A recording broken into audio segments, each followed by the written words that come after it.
Muy buena madridista, vamos un día más en otro podcast en Corazón Blanco y hoy tenemos un invitado, como siempre digo, muy especial. Vosotros diréis que siempre digo que son especiales, pero es que para mí lo son. En este caso tenemos a Juan Carlos que nos va a contar su experiencia de cómo ha vivido el madridismo, cómo lo sigue viviendo, su experiencia profesional en el mundo del scouting, de la consultoría deportiva y él está especializado en el fútbol portugués, pero bueno, nos va a contar un poco toda su historia y también hablaremos del Real Madrid, como no. Así que bueno, voy a darle la bienvenida a Juan Carlos, que se presente y que le conozcáis. Muy buenas, Juan Carlos, bienvenido. Buenas tardes, Oscar. Muchas gracias por la invitación. Bueno, Juan Carlos, yo quería traerte aquí porque siento curiosidad por aquello a lo que te dedicas en tu página de X, que también lo dejaré siempre en el enlace, siempre a todas sus redes sociales en la descripción del vídeo. Me pone que eres consultor deportivo, analista y scout especializado en el fútbol portugués. Y bueno, vamos a ir un poquito primero a lo personal. Cuéntanos un poquito quién es Juan Carlos, cómo ha llegado a ser consultor, scout y especialista en el fútbol portugués y sobre todo cómo llegó a ti tu afición al Real Madrid. Pues Juan Carlos es un niño que nació en Madrid, muy cerca del Bernabéu, así que la afición por ahí ya estaba fácil de conseguir. He sido un madridista de siempre, además he colaborado con la Fundación Real Madrid en algunos eventos y antes iba más al Bernabéu que ahora, porque ahora por temas profesionales pues ya no da ocasión, pero siempre he sido del Madrid. Y luego en cuanto a nivel profesional, pues desde cuando empiezas en la adolescencia ya puedes ver que no te vas a dedicar al fútbol, que no vas a poder ser profesional. Y opté un poco por ir por el otro lado del deporte, que muchas veces se nos olvida, que es ser ojeador, ser scouting, consultor, representante, todas esas variantes que hay. Y nada, empecé muy jovencito y poquito a poco, además como tengo doble nacionalidad con Portugal, pues tenía ya la puerta abierta también al fútbol portugués y así llevamos unos 15 hasta hoy.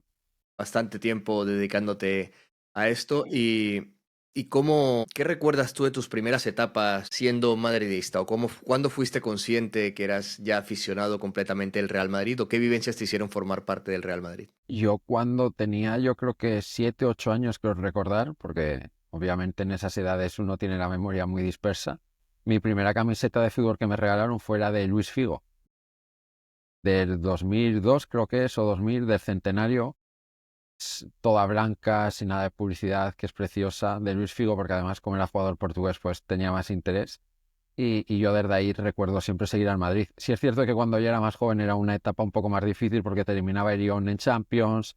Yo recuerdo, por ejemplo, los 4 del Alcorcón, que son episodios que da para pesadilla, pero bueno, uno siempre tiene que apoyar al Real Madrid y afortunadamente ahora vivimos una época más exitosa. Muchísimo más exitoso, o sea, bastante tiempo, ¿eh? Vivencias con el fichaje de Figo por el Real Madrid, quitándose al Fútbol Club Barcelona, época del cochinillo y también épocas duras. Ahora vivimos vacas gordas, como dicen, con 6 Champions en 10 años y quería preguntarte cómo pasaste o cómo es el mundo del scout y la consultoría deportiva. ¿Qué es esto para quien no lo conozca o sepa muy bien qué es? Es un mundo muy complejo y que no se puede definir porque tiene varias variantes y áreas. Por ejemplo, en cuanto al scouting, siempre tenemos en cuenta el scouting referido a equipos de fútbol, que son los que se encargan de ojear jugadores y luego para su posible fichaje o no. Pero también hay otras variantes de scouting. Yo recuerdo, por ejemplo, el scouting con agencias de representación. También tienen departamentos de scouting para buscar nuevos jugadores a los que representar. La gente no lo conoce, pero hay muchos jugadores que suelen utilizar estos servicios de scouting para conocer rivales, para conocer un próximo equipo al que quieren fichar. Entonces hay muchas variantes, depende del área en el que te enfoques. Yo a día de hoy no me he enfocado para trabajar directamente con un club, sino con agencias de representación, clubs de forma indirecta o de forma externa. Como te digo, depende un poquito de lo que te dedicas, pero es un mundo apasionante si te gusta el fútbol. ¿Qué le dirías a alguien que siente curiosidad por ese mundo o cómo crees que cuáles son sus primeros pasos? A lo mejor quizás viendo un partido de fútbol, ¿qué crees que sería lo primero en fijarse en un jugador de fútbol o cómo crees que puede ser un buen prospecto? Yo creo que el análisis que tenemos ahora en esta época que están saliendo, porque tenemos afortunadamente con la tecnología acceso a muchos datos, se nos olvida un poco que el análisis es un proceso más complejo de lo que parece. Tienes que contextualizar cada dato que se da, porque obviamente los datos son una herramienta muy útil, pero no te puede dar una imagen o te puede dar una imagen fiel de lo que es el jugador o el partido. Y a veces la gente se piensa que tú ves el partido una vez y ya sacas todo el análisis, todo el resumen y te olvidas, pero normalmente nosotros nos encargamos de ver cada partido varias veces. Hay veces que incluso te lo aprendes de memoria de tantas veces que lo repites y tienes que sacar hasta el más mínimo detalle, porque obviamente los detalles son los que marcan la diferencia. Ver que un jugador es muy bueno, y te pongo el ejemplo del Madrid, ver ahora mismo que Jude Bellingham es muy bueno, pues yo creo que más o menos el que entienda de fútbol lo va a ver. Luego tienes que ver detalles muy internos y sobre todo cuando un jugador es muy joven o cuando lo quieres fichar, si se adapta a tu equipo y otro tipo de condiciones que hace que sea una tarea más difícil.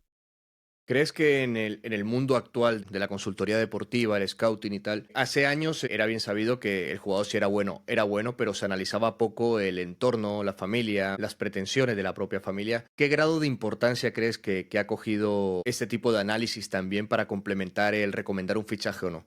Afortunadamente tiene un gran impacto. Digo afortunadamente porque antes veías ser jugador 2 o 3 partidos, era medio bueno y decías fichado. También no tenías acceso a la tecnología, no tenías acceso a un archivo de partidos y muchas veces era más difícil acceder.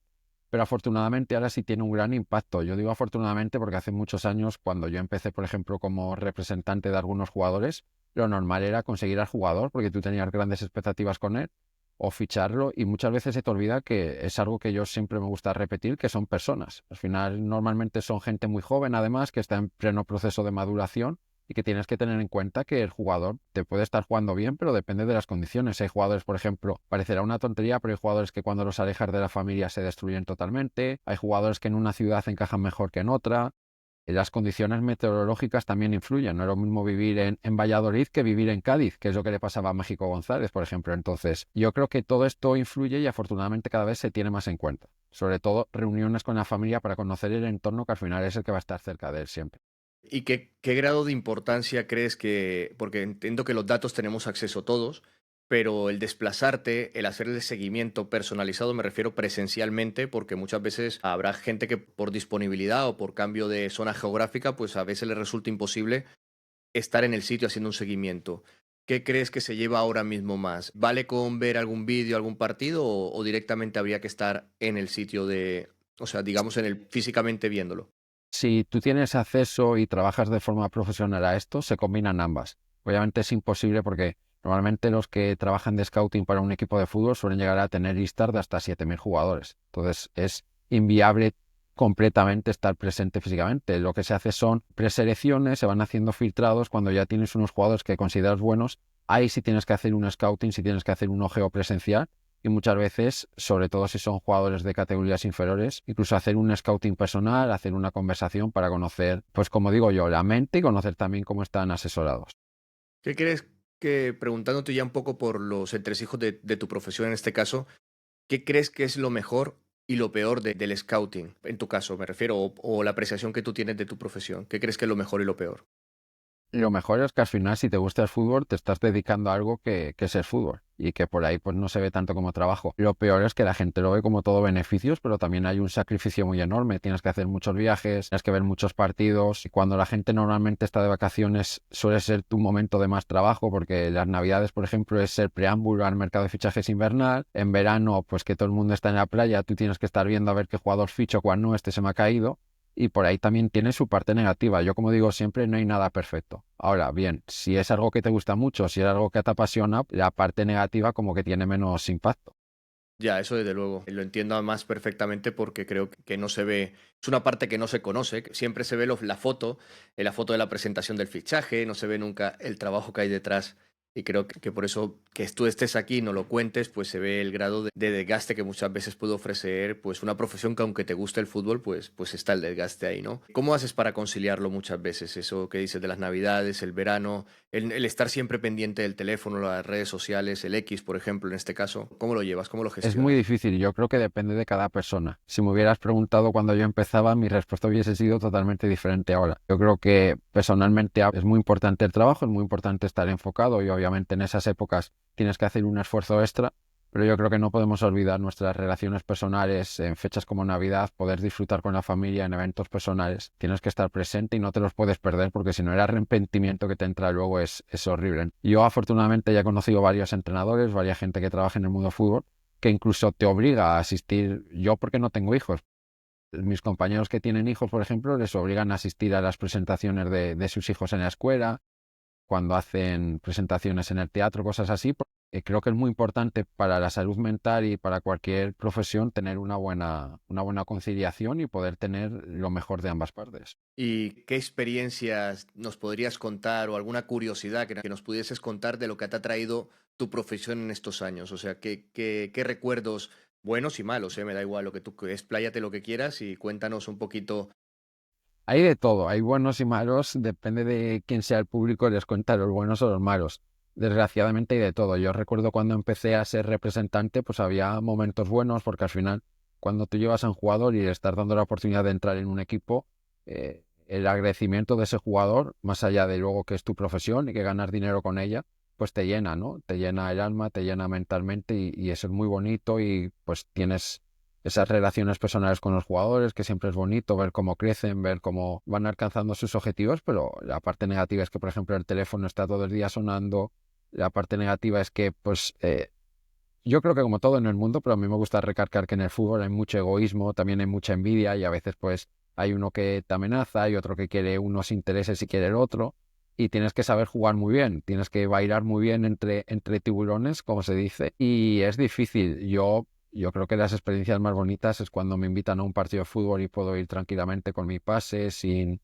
Yo recuerdo cuando yo era menor de edad todavía, a mí me invitaron al Mundial de Fútbol Sala, el Mundial de Clubs de Fútbol Sala, y pues yo era un niño, un adolescente de 17 años. Poder pasearte por el pabellón, acceder a los sitios más privados con tu pase colgando y que otra gente pues vaya como aficionado, en ese momento tú lo valoras mucho y dices, estoy viviendo un sueño. Sí.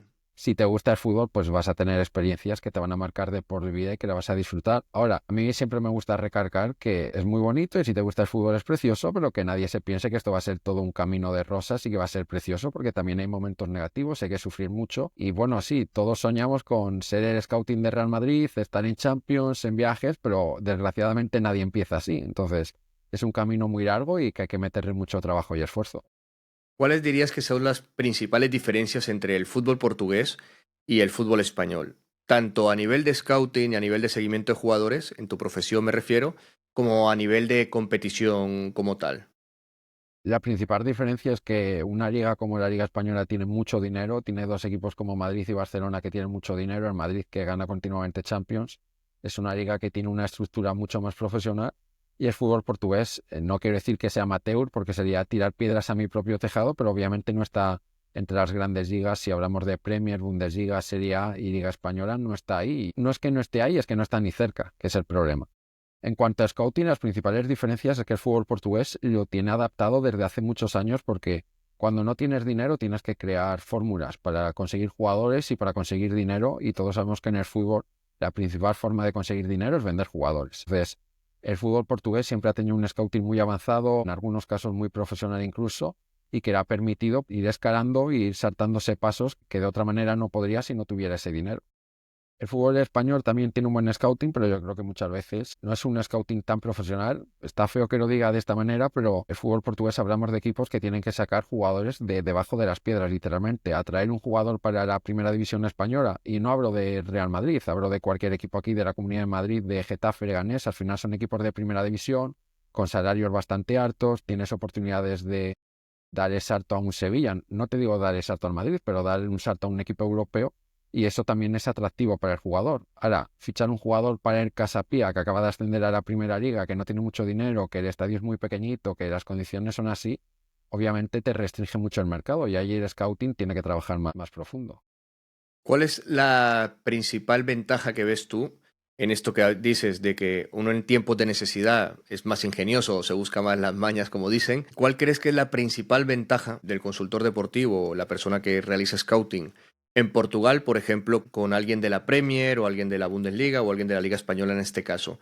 ¿Crees que para convencer al jugador o cómo es esa primera toma de contacto? Porque claro, debe ser difícil intentar traerle a la liga. Yo creo que la principal ventaja es que son objetivos totalmente diferentes. Un equipo de la Premier, un equipo fuerte de cualquier liga importante, por norma general, suele traer jugadores que no son muy conocidos a lo mejor para el público general, pero la gente que está en el mundo del fútbol ya los reconoce. Son jugadores que más o menos están buscados. Milos Kerkez, por ejemplo, cuando lo fichó por el Bournemouth, era un jugador que lo querían varios grandes aquí, el propio Benfica antes de ir, es decir, son jugadores un poquito más reconocidos. Cuando tú quieres atraer a alguien a Portugal, suele ser pues casos como Jackson Martínez, que estaba por Colombia, Hulk, que estaba desaparecido por Japón, jugadores que a lo mejor están fuera de radar, que tú ves que tienen un talento y tienen un potencial y desarrollo bastante bueno, y te los traes a Portugal porque al final lo que vendes es que es una liga trampolín. Desgraciadamente es la realidad, es una liga que quitando a los tres grandes y ni siquiera ellos consiguen retener el talento, los jugadores que van ahí lo buscan como una experiencia para crecer y dar el salto. Y sobre todo se busca mucho precisamente atraer jugadores de ligas que no sean fuertes. Fichan un jugador que esté aquí ya jugando, por ejemplo, en Primera División de España, que tenga un protagonismo titular,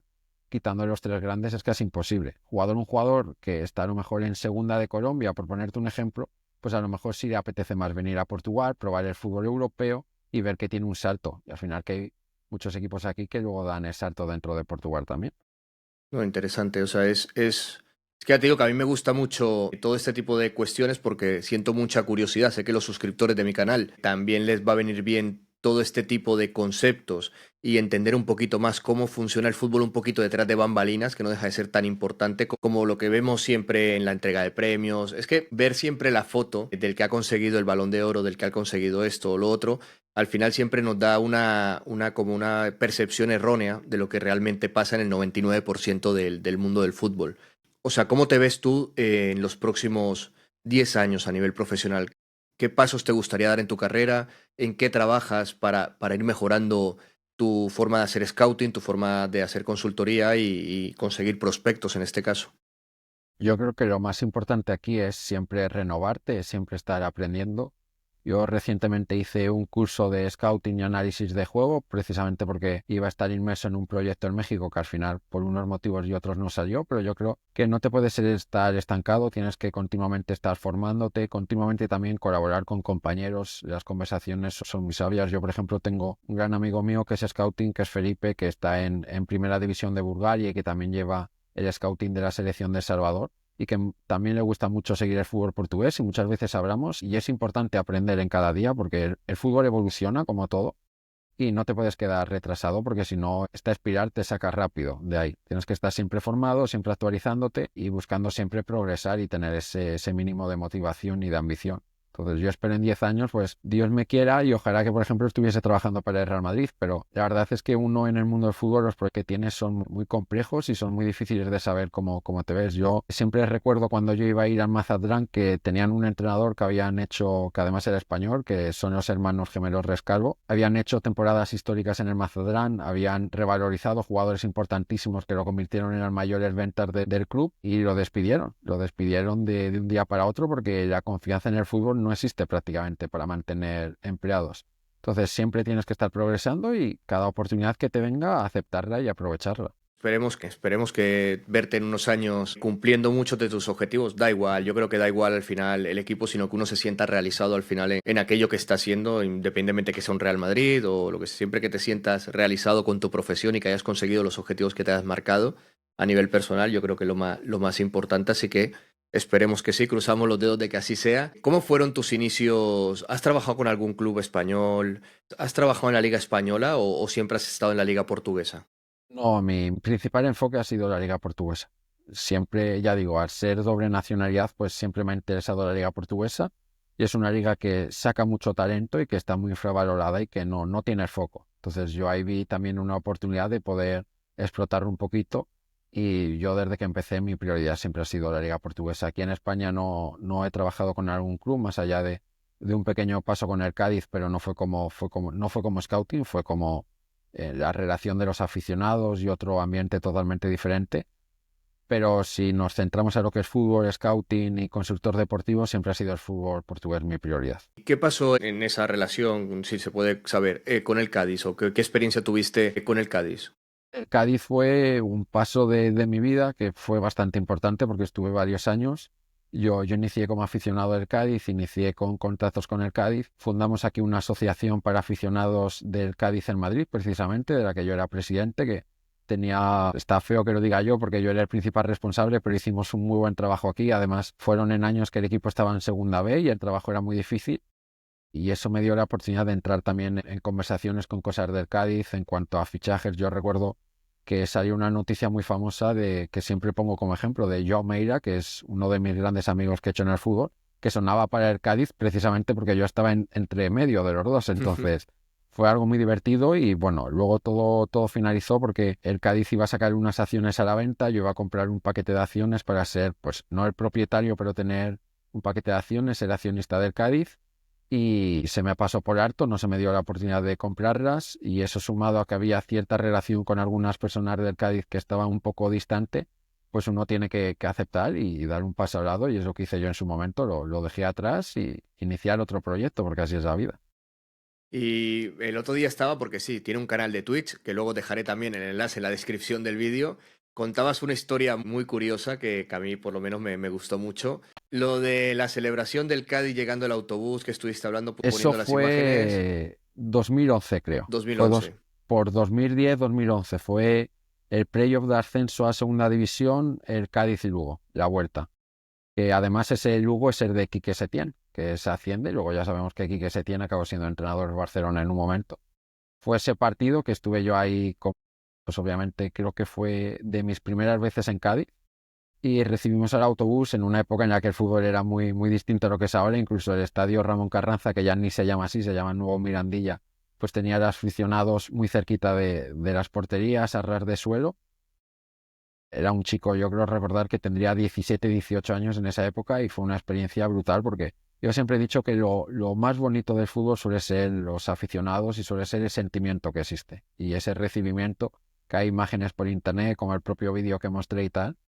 Fue una locura. Independientemente del club al que tú apoyes, vivir esas experiencias es precioso y es un recuerdo inolvidable al final. ¿Te ha tocado vivir algún momento parecido o muy similar con la llegada del autobús del Real Madrid en algún partido, en algún momento especial de Champions o Es, alguna? es muy distinto, porque Real Madrid al final es un equipo muy grande, son jugadores muy queridos, tiene otro tipo de seguridad. Estamos hablando que era un equipo de segunda B, sin ganar de faltar el respeto, pero había 4 guardias de policía y a lo mejor hay 20.000 aficionados queriendo. Entonces no había esa seguridad, te podías acercar a los jugadores, darle un abrazo, sientes el contacto, sientes el sentimiento. Es otro tipo de fútbol. Yo siempre digo que todos soñamos con ganar a Champions, pero el fútbol se inicia en campos de barro, en campos de arena, en campos pequeñitos. Incluso los jugadores más grandes que podemos ver ahora mismo ganando balones de oro y ganando premios empiezan también así. Y son experiencias diferentes. En el Madrid, yo creo quizás alguna vuelta contra el Manchester, recibir el autobús, pero es que el autobús del Madrid es muy difícil. Se llena eso y es imposible luego salir. Sí, sí, la verdad es que sí.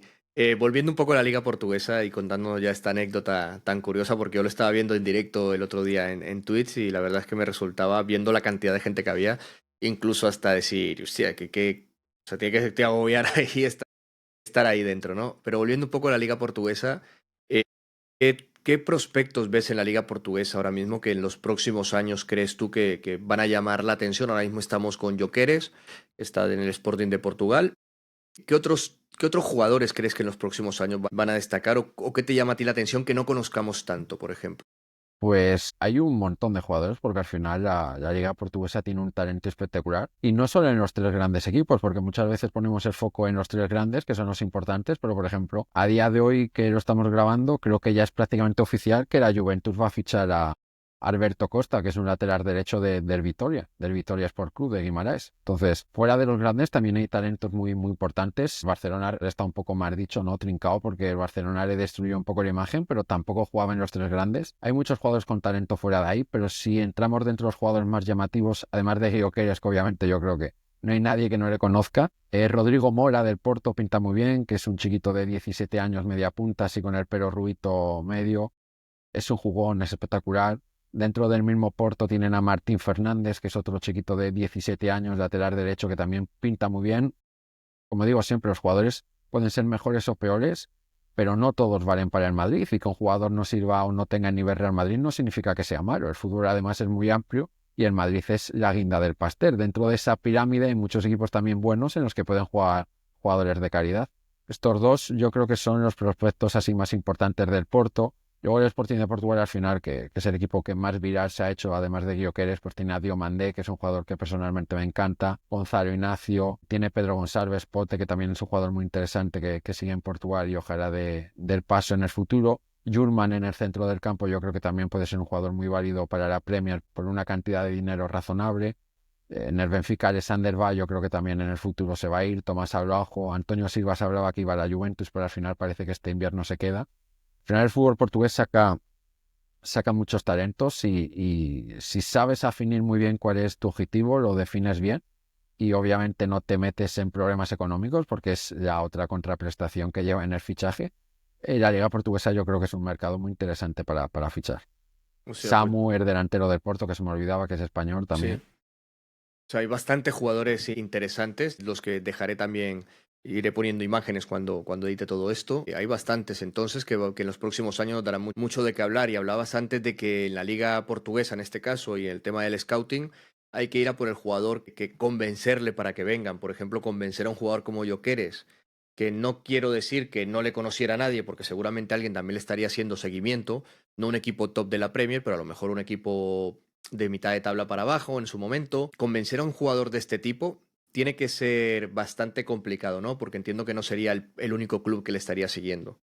El fichaje de Gyökeres fue bastante difícil. Además, es el fichaje más caro en la historia del Sporting Club de Portugal y uno de los más caros en toda la liga portuguesa. O sea que también hizo falta una inversión económica bastante alta y fue muy difícil de fichar. Al final, pues sí es cierto lo que tú dices, que es un jugador que no está llamado al gran público en general, pero por ejemplo ya han salido muchos scoutings mencionando que ellos en su etapa en otros equipos lo tenían en el punto de mira. Salió Víctor Horter, que está en el Sevilla, que dijo que en algún momento lo tenía referenciado. José Boto, que es un director deportivo portugués que yo conozco, en su momento también lo tuvo referenciado cuando estaba en el PAOK Salónica en Grecia. Al final, los que trabajamos en este mundillo hay ciertos jugadores que aunque la gente no conozca, sí tienen cierto peso en el mundo de scouting, y Gyökeres precisamente era un buen jugador de Championship de la segunda inglesa en el Coventry, que no viene de una cuarta división como Vardy cuando reaparece. Es un jugador que ya más o menos estaba bien ubicado. Además había metido unos cuantos goles en su último año con el Coventry y lo buscaban equipos de la Premier League. Sí es cierto que a lo mejor no un City, no un Chelsea, pero equipos de media tabla, como dices tú, lo buscaron. Ahí fue muy importante las reuniones personales y el convencer que tienes un proyecto. Por ejemplo, Rubén Amorín, que en ese momento era el entrenador del Sporting, fue el que se encargó de decir a Gyökeres, mira, este es mi proyecto, creo que encajas por esto, se lo explicó y le convenció, y de hecho si Gyökeres este verano se ha quedado es porque Amorín se ha quedado, y así lo ha dicho públicamente, no es algo que la gente me tenga que creer. Y además el Sporting en aquella altura también tenía a Hugo Viana de director deportivo, que a partir de verano va a ser el del Manchester City, y Hugo Viana te puede gustar más o menos, pero tuvo su paso por la Premier, por el Newcastle, es un jugador referenciado en el fútbol, y también pues le explicó el proyecto y por ahí le convencieron. Al final el jugador también, no todos son así, pero el jugador también tiene que entender que no todos los proyectos son buenos para él y que no todo es ideal. Yo recuerdo un jugador portugués de hace muchos, muchos años, no recuerdo exactamente el nombre, pero jugó creo que en el Wolves, en Premier League o en un equipo así medio de la Premier League. Era muy bueno aquí en Portugal y obviamente le hicieron ofertas, y él siempre reconoce que su error fue ir a un equipo en la Premier League en el que no iba a tener minutos, y que al año siguiente volvió de la Premier, pero obviamente con un año perdido, como quien dice, porque no jugó nada. La experiencia te la llevas, pero claro, a nivel deportivo, pues tu carrera se ha estancado en ese sentido. Lo más importante que tiene que entender un jugador es que tiene que tomar los pasos ciertos, ir creciendo con el tiempo adecuado, y con los entrenadores pasa igual. Nagelsmann, por ejemplo, rechazó al Madrid varias veces porque él quería tomar los pasos conscientes, y los jugadores que mejor carrera suelen tener son los que mejor saben ubicar su carrera y dar los pasos correctos. No puedes precipitarte al tomar una decisión y tampoco te puedes influir por términos económicos, porque si no, pues mira, ahí tenemos Joao Félix también de ejemplo de lo contrario, que entre Manchester City, entre Atlético de Madrid, entre otros equipos, al final decide Atlético de Madrid porque se le da quizás un proyecto más atractivo desde el punto de vista de tu ego, que es te voy a dar más dinero, te voy a hacer mi jugador franquicia, te voy a hacer todo, pero si no encajas en lo que es el proyecto del entrenador, no encajas en ese estilo de juego, te acabas diluyendo, que es el caso de Joao Félix, que más allá de que se gastó mucho dinero por él, que eso es cierto, el talento lo tiene ahí, es innegable. Entonces, es muy importante que el jugador sepa también elegir, y ahí también influye lo que le recomienda el representante y su entorno.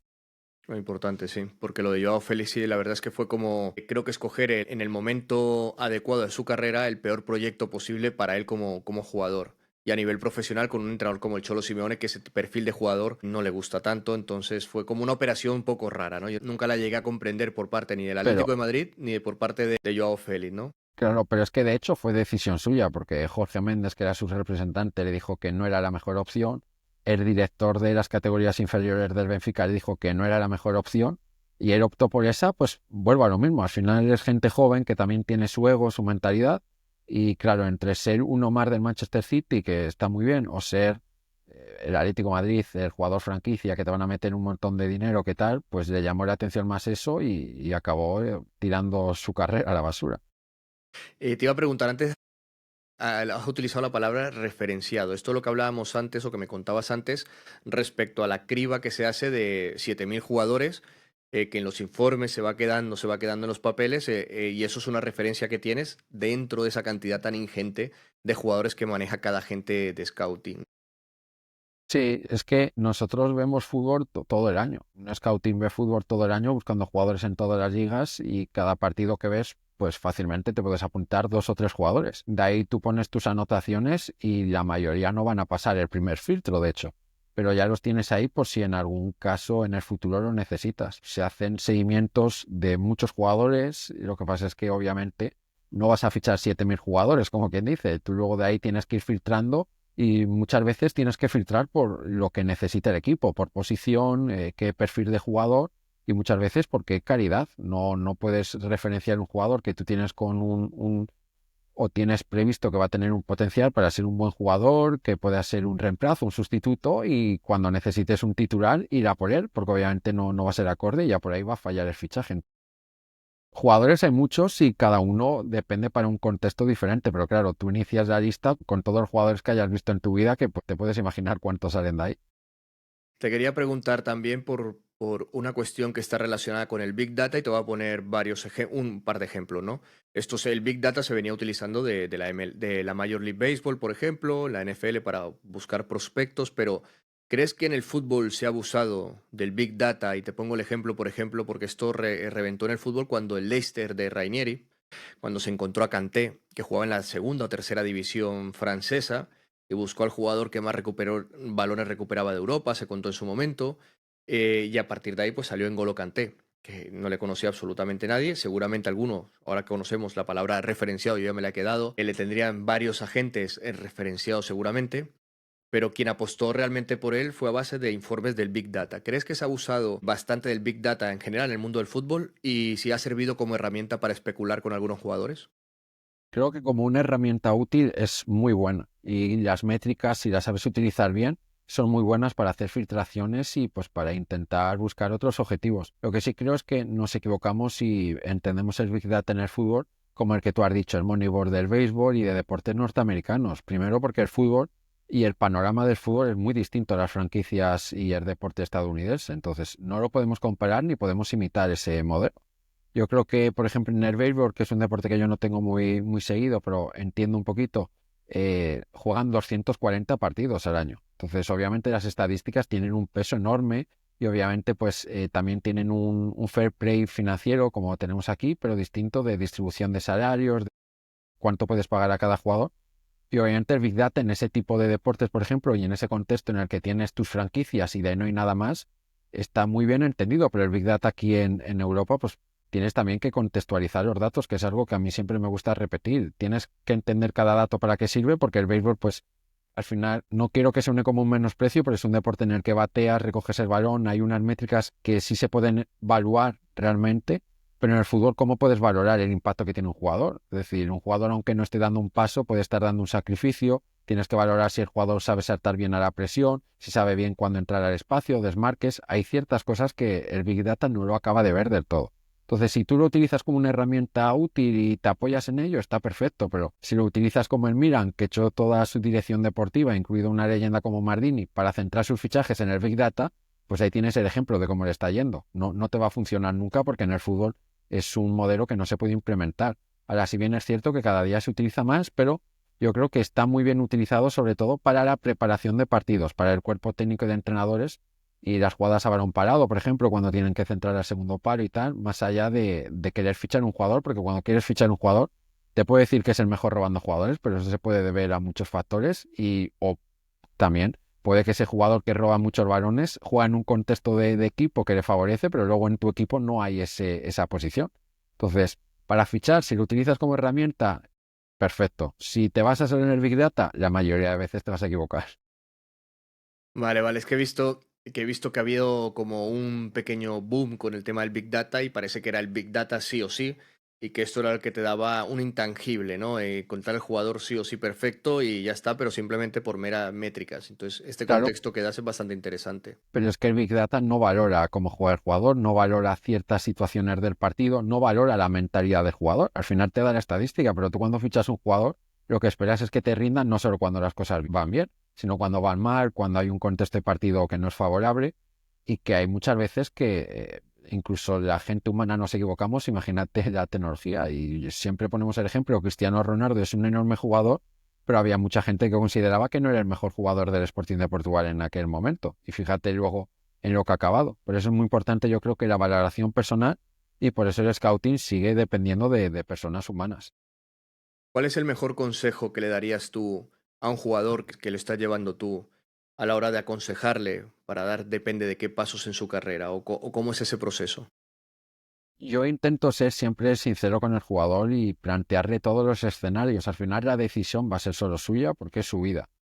Nosotros podemos aconsejar, sé que hay otros representantes que actúan de una manera diferente. Yo hablo de la manera en la que yo he hecho las cosas en su momento cuando lo era, y si vuelve a pasar en el futuro, ¿cómo lo voy a hacer? Es siempre darle todos los escenarios posibles, hacer mi recomendación personal, pero luego entender que el jugador es el que tiene que decidir y no te puedes entrometer ahí, porque cuando tú obligas a un jugador a tomar una decisión de la que no está convencida, la mayoría de casos sale mal, porque el jugador ya va mal a ese equipo, ya entra con otro tipo de mentalidad y eso es muy difícil que prospere. Yo siempre me gusta darle todos los escenarios, no solo darle el bonito y el malo para que elija el bonito y el mío no. Yo le doy todos, él es el que elige su decisión. No puedes hacer más tampoco porque tú eres representante y tu trabajo es gestionar también otras cosas, que las ofertas que le lleguen sean buenas, que tenga buenas condiciones, conseguir el mayor número de ofertas, pero la decisión siempre va a ser del jugador. Bueno, es importante sobre todo el tema de la confianza también, porque al final creo que se pueden romper ciertas cosas, que tú le obligues a ir a un sitio en el que su carrera no coja el rumbo que él esperaba, al final la culpa, aunque él tenga parte de responsabilidad, siempre va a mirar a la gente que prácticamente le obligó a fichar por X o X equipo, pues creo que complica mucho la relación, ¿no? Y eso al final lo importante son las relaciones personales también. Y de hecho es muy importante que tú mantengas la relación personal con el jugador en todo momento. Yo conozco el caso y sé que se sigue dando que pues hay representantes que hablan con el jugador cuando, mira, tengo una oferta, ¿la quieres sí o no? Bien, esa es toda la relación. Yo creo que es muy importante que nos centremos en el jugador, en estar continuamente siguiéndole, y cuando llega a su nueva ciudad, pues por ejemplo también intentar que se adapte bien. Cuando tiene una lesión, pues preocuparte por él. Cuando tiene un mal momento, acercarte a él. Igualmente, si lo tiene bueno, felicitarle, reconocerlo. Y desgraciadamente hay gente del mundo del fútbol y representantes que no hacen esa labor continua. Yo creo que son humanos al final, es el trabajo y tienes que estar pendiente de ellos en todo momento. Es bastante compleja la profesión del scout y el consultor. No solo es ver partidos, no solo es seguir jugadores, no solo es estar las navidades, los veranos, sino la parte quizás más importante que se nos olvida, la gestión de la persona, la gestión del jugador, su entorno y esas voces que siempre existen que pueden llegar incluso a aconsejar de manera perjudicial al jugador, aunque tú le estés diciendo lo bueno, lo malo, pero sobre todo aconsejándole muy bien, de la manera más honesta posible. Siempre hay parte del entorno que o busca más beneficios o busca más otras cosas. Cuando hay injerencias por parte del entorno, aunque tú le estés ofreciendo el mejor proyecto, las mejores opciones, y van totalmente en contra de los intereses del jugador, ¿cómo se gestiona eso? Porque ahí es importante porque está la familia de por medio y creo que lo complica todo sobremanera, ¿no? Eso es un tema muy difícil y muy complejo, porque tú al final como representante tengas una relación más cercana o menos, incluso puedes llegar a ser su amigo. Estamos hablando que si su padre le dice de hacer una cosa, pues eso va a pesar mucho en relación, obviamente. Sobre todo cuando tienes jugadores jóvenes, la principal comunicación se hace también con los padres, para entender qué tipo de proyecto o qué tipo de futuro quieren para su hijo, porque yo creo que todos tenemos que estar en sintonía. Y ahí si no estamos todos en sintonía, esa relación se va a romper o va a acabar mal. Tenemos que estar todos en sintonía. Cuando fichas gente muy joven, tienes que ser muy sincero con ellos y no hacerle falsas esperanzas. Muchas veces traen jugadores de 16, 17, 18 años prometiéndole cosas que luego no se cumplen. El padre luego se enfada y quiere ir para el otro lado. O sea, es un ambiente muy complejo al final, dentro de la dificultad que son las relaciones personales. En cuanto a fútbol, es un poquito más fácil presentar el proyecto deportivo porque son tácticas y son posiciones, pero las relaciones personales son todo un mundo. No sabes qué relación tiene con su padre, no sabes por qué le interesa seguir viviendo en esta ciudad. Hay jugadores que no se quieren mudar de la ciudad porque tienen la novia, porque tienen los amigos y piensan que si se van a perder eso, y prefieren mantener esas relaciones personales que crecer deportivamente. Al final influyen muchas cosas y lo más importante, siempre digo yo, es que el jugador esté contento con su decisión y esté tranquilo, en paz mental, independientemente de cuál sea. Si prefiere quedarse porque quiere valorar más a sus amigos que crecer como deportista, pues lo tienes que respetar también. Lo más importante es que él esté contento porque la carrera de futbolista es muy corta y yo creo que el objetivo es que la disfrute y pues por ahí que tome las decisiones que le encaminen a disfrutar de su carrera. Yo, por ejemplo, he visto un cambio bastante grande en el perfil de jugadores, al menos en el jugador brasileño que conocíamos, el Robinho, el Ronaldo, ¿no? El Ronaldo ya después de la lesión, ¿no? Porque fue uno y fue otro después de la lesión en el Inter, sobre todo. Pero ese perfil de jugador que le gustaba más Ronaldinho, mínimamente, que le gustaba o que daba la impresión de que le gustaba más la fiesta, digamos, que jugar. ¿Crees que el propio entorno de los futbolistas con los años ha ido cambiando para gestionar mejor esas carreras deportivas y que esa explotación de la marca, imagen y proyección de su propio jugador, que es su hijo, su hermano o familiar que sea, ¿no? ¿Crees que ha madurado mucho esa relación de los padres? Porque Vinicius salió de un entorno, por ejemplo, de una favela, que al final puede ser un entorno conflictivo, pero gestionar ese patrimonio como es Vinicius Junior o Endrick mínimamente, ¿no? Ese tipo de jugadores brasileños que antes estamos acostumbrados a que fueran como, se van a perder al final con la fiesta y con todo esto, ese perfil ya se está dejando de lado. ¿Qué crees que es el principal cambio en los jugadores y en su entorno para que se haya corregido esta pérdida de talento también en muchos casos? Pues se debe a muchas cosas. La primera es la profesionalización del fútbol. Fútbol anteriormente te salían jugadores como Robinho, Ronaldinho, el propio Neymar, si me apuras, que yo creo que es el último de estos jugadores, que eran jugadores muy libres, como se suele decir. Y la mayoría vienen de fútbol sala, vienen de jugar en la calle con sus amigos, y al final son jugadores muy libres en el campo, que los disfrutas, pero también fuera del campo. Ahora mismo con la profesionalización del fútbol, los niños desde pequeños están ya en academias juveniles, ya tienen el objetivo de llegar al primer equipo, tienen entrenos mucho más técnicos y mucho más elaborados y también el entorno pues entiende eso y recibe que hay una evolución. Antes pues era más difícil vivir del fútbol, ahora ven que puede ser una salida. El problema es cuando la familia obliga al hijo a ser futbolista porque quieren salir de la pobreza, como quien dice, o que Sí. quiere un mejor futuro. Pero sí es cierto que el fútbol cada vez evoluciona más, cada vez hay más academias desde más pequeñitos. Por un lado pierdes esa libertad, esa creatividad, esa magia que había en el fútbol de antes, pero por otro lado ganas que el jugador, por lo general, siempre hay casos puntuales, suele ser un jugador más enfocado a lo deportivo y lo extradeportivo pues ya no tiene tanto impacto, ya no corre tanta relevancia como antes, que casi todos los jugadores salían de fiesta, todos fumaban libremente. Ahora son jugadores que son profesionales, conocen eso y la otra parte, o la segunda, tercera parte, interviene lo que has dicho tú de la marca. Es gente que ya entiende que estamos en un mundo globalizado, que hay un mundo en el que el marketing tiene un peso muy importante y también intentan cuidar su marca. El jugador de antes, pues tampoco había redes sociales, tampoco se podía conocer nada del jugador salvo que él lo quisiese publicar. Ahora no, ahora cualquiera te puede ver por la calle, te hace una foto, mira, este está haciendo lo otro, esto, lo otro, y cuidan mucho su imagen porque saben que ahora su imagen es una marca deportiva. Jugadores así más de tercera división no, pero jugadores que están en el nivel más alto saben que tienen que cuidar su imagen porque es otra vía de ingresos y saben que la tienen que cuidar porque si no, en cuanto pisen fuera de la línea, lo echan del club, por ejemplo. Y ya para ir terminando con esta parte profesional, que la verdad es que nos ha quedado bastante interesante. Yo al menos estoy aquí con los ojos puestos y escuchando aquí bastante atentamente porque la verdad es que me estás aclarando muchas cosas de lo que es esta parte del mundo del fútbol, que a mí me gusta, pero que no tenía oportunidad de hablar con nadie que estuviera tan dentro ni que se dedicara a ello, ¿no? Quería saber, por ejemplo, en parte de la estructura que tú manejas para gestionar los talentos, los prospectos que llegan, los que sigues. En tu estructura, por ejemplo, de trabajo, ¿qué importancia tiene a la hora del marketing, de gestionarlo?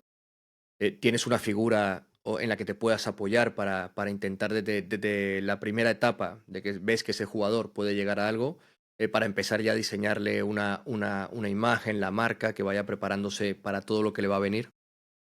Afortunadamente, ahora en el mundo del fútbol tenemos todo muy globalizado y normalmente cuando tú trabajas en una agencia, siempre que sea de alto nivel, por supuesto, ya la agencia se encarga de que el futbolista solo se tenga que preocupar del deporte. La agencia tiene sus asesores de comunicación, la agencia, perdón, tiene sus expertos de marketing, tienen incluso sus asesores contables y financieros para que el jugador no se tenga que preocupar de estar, como digo yo, comúnmente haciendo la declaración de la renta antes de un partido de Champions. Entonces, las agencias de jugadores élites se encargan de absolutamente todo con el jugador, pero cuando tú consigues un jugador muy joven es muy importante acompañar en su maduración, porque es un jugador muy joven, cuando digo muy joven, por ejemplo, con 16, 17, 18 años, que no ha llegado todavía al primer nivel, Es muy importante que le acompañes a entender que ya no está en la situación que están sus amigos, que hay cosas que va a tener que sacrificar si quiere vivir del fútbol. Una de ellas son las fiestas, otra de ellas es salir tanto, otra de ellas es que ahora cualquier persona, como empieces a debutar en el primer equipo, te va a reconocer y por ahí te va a hacer fotos. Tienes que tener una actitud fuera del campo también,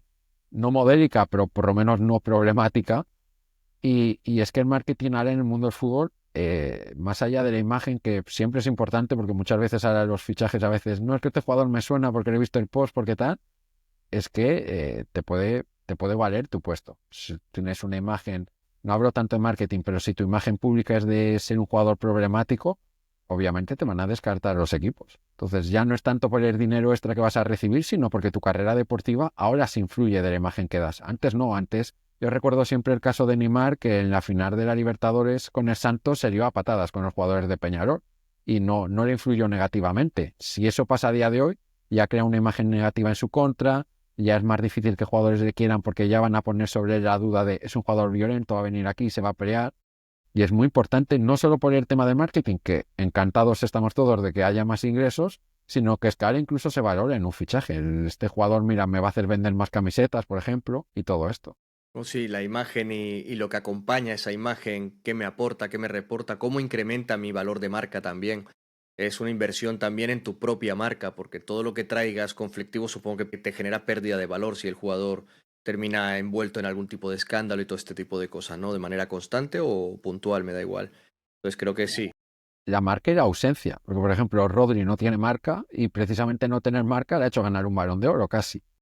Entonces, es muy importante cuidar tu imagen, tanto como si quieres sacar beneficio de marketing y un beneficio extra, como si no, pero la imagen la tienes que cuidar y precisamente la imagen que se da de Rodri es de un bonachón, de un buen chico, y eso le ha ayudado a ganar el Balón de Oro, por ejemplo. Que si luego ves los partidos de fútbol dices, bueno, Claro, pero esa imagen sí, es, como la yo digo, percepción, ¿no? la narrativa que creas en torno al jugador. Y tú creas que el jugador, hay jugadores, yo recuerdo, creo que se llamaba Nuno Silva, que lo fichó el Jaén estando en segunda B. Si me equivoco en el nombre que me corrijan, pero diría que es Nuno y el apellido diría que es Silva. Y lo fichó el Jaén en segunda B, creo recordar, y se presentó con una camiseta que creo que tenía una foto de Franco.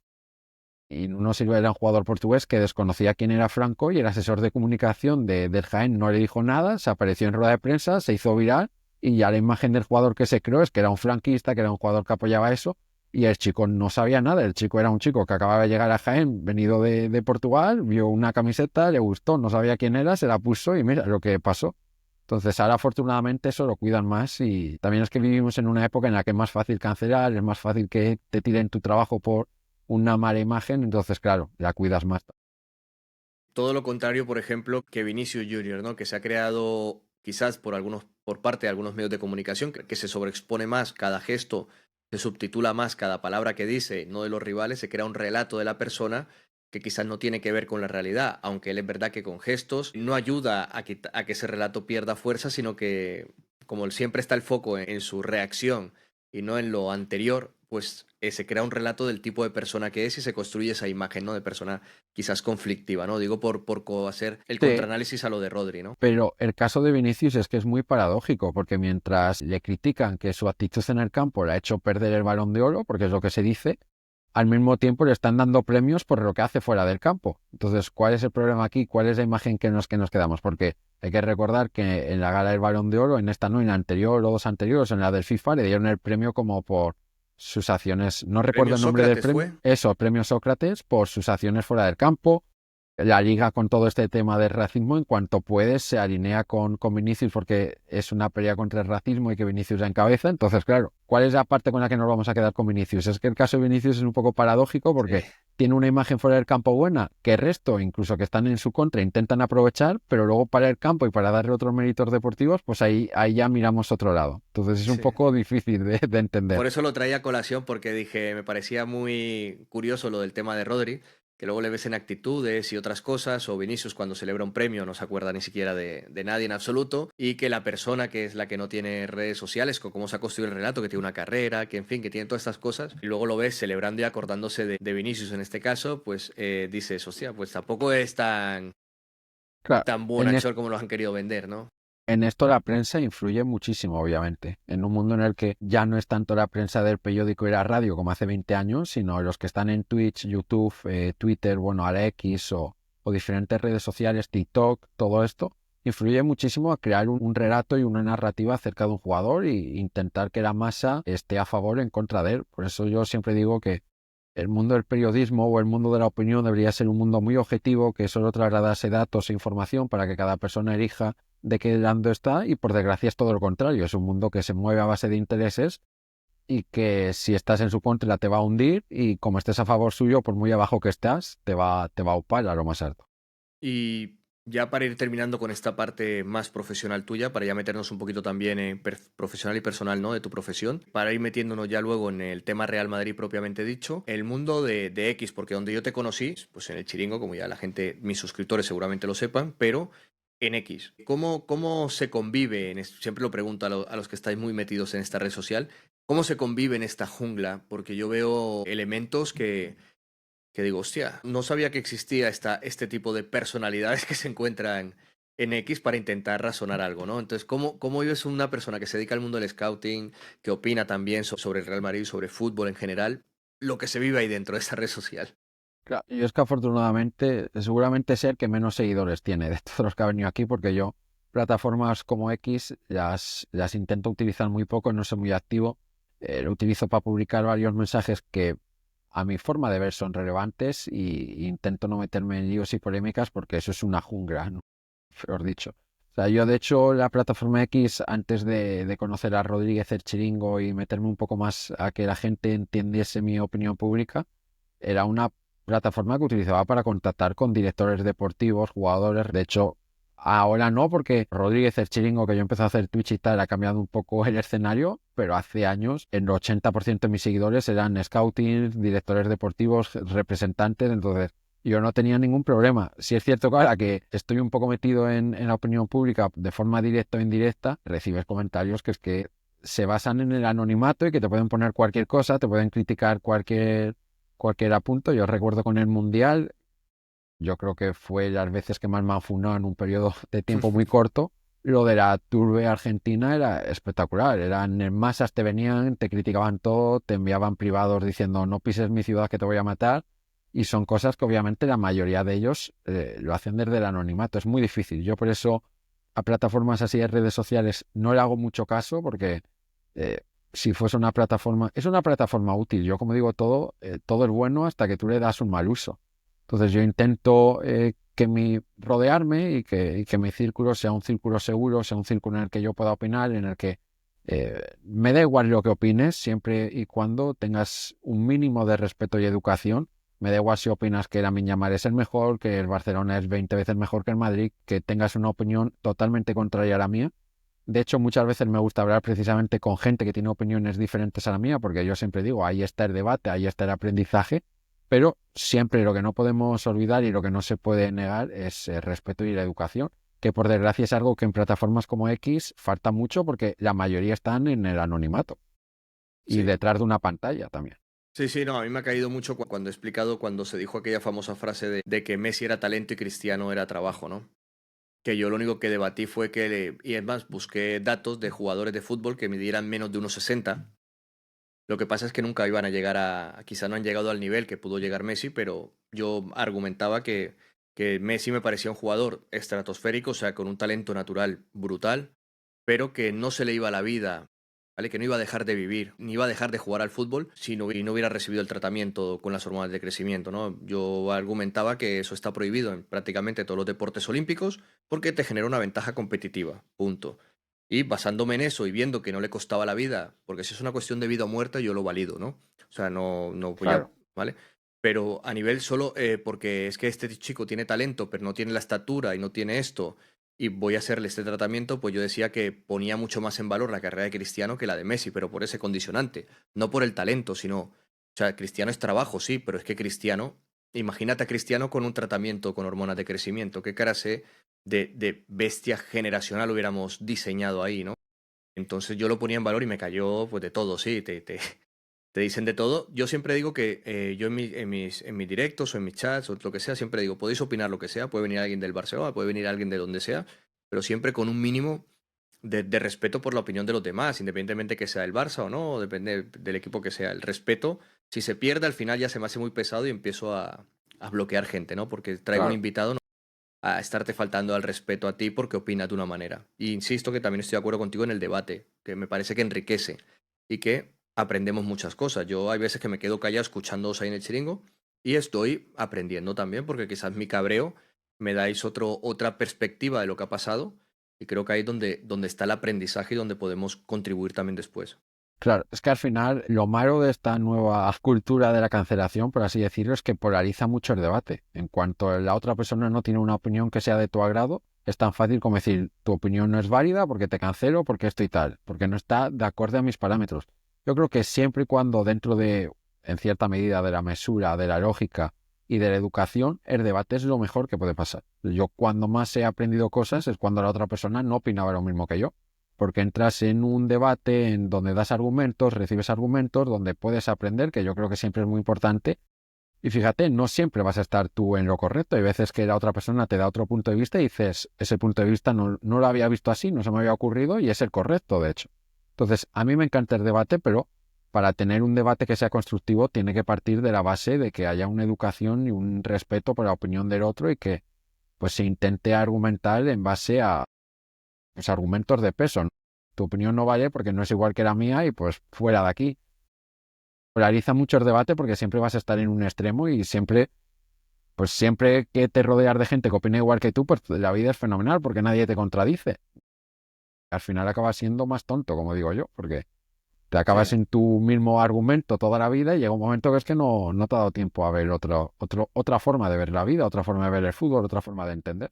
Y hablando de todo esto, porque creo que estamos en algunos momentos, el fútbol nos polariza bastante, yo suelo decir que a mí lo que me gusta es, y no sé si lo compartirás, que me gusta hacerme preguntas, me gusta decir por qué escuchando a Florentino Pérez ese dato, pero ya nos vamos a meter en materia Real Madrid. Yo me gusta escucharles, entonces yo cuando escucho ruedas de prensa de Ancelotti, con palabras que dice Florentino Pérez y luego veo hechos que hace el club, digo, aquí no me cuadra esto. No digo que me estén mintiendo, que lo puedo pensar y lo expreso así porque así lo siento. Por ejemplo, con los últimos no fichajes de talento generacional, que durante un tiempo se nos ha dicho que el Madrid tenía un plan a largo plazo, medio largo, que es una visión que el club está siguiendo a rajatabla. Yo he visto los últimos prospectos buenos a nivel de centrales, que es una necesidad que tiene el club. Vitor Reis, Kusanov, que yo no lo sabía, pero Andrés Onrubia, que sí que sigue mucho el fútbol francés, le ponía bastante bien. He visto que no se han ido por precios exuberantes, o sea, no se han ido por 90 millones. Vitor Reis al parecer son 35, más tasas evidentemente, y Kusanov no llega, me parece que está cerca a los 40. Y el Madrid normalmente no quiso llegar a Lloro por llegar a los 40 millones, por ejemplo.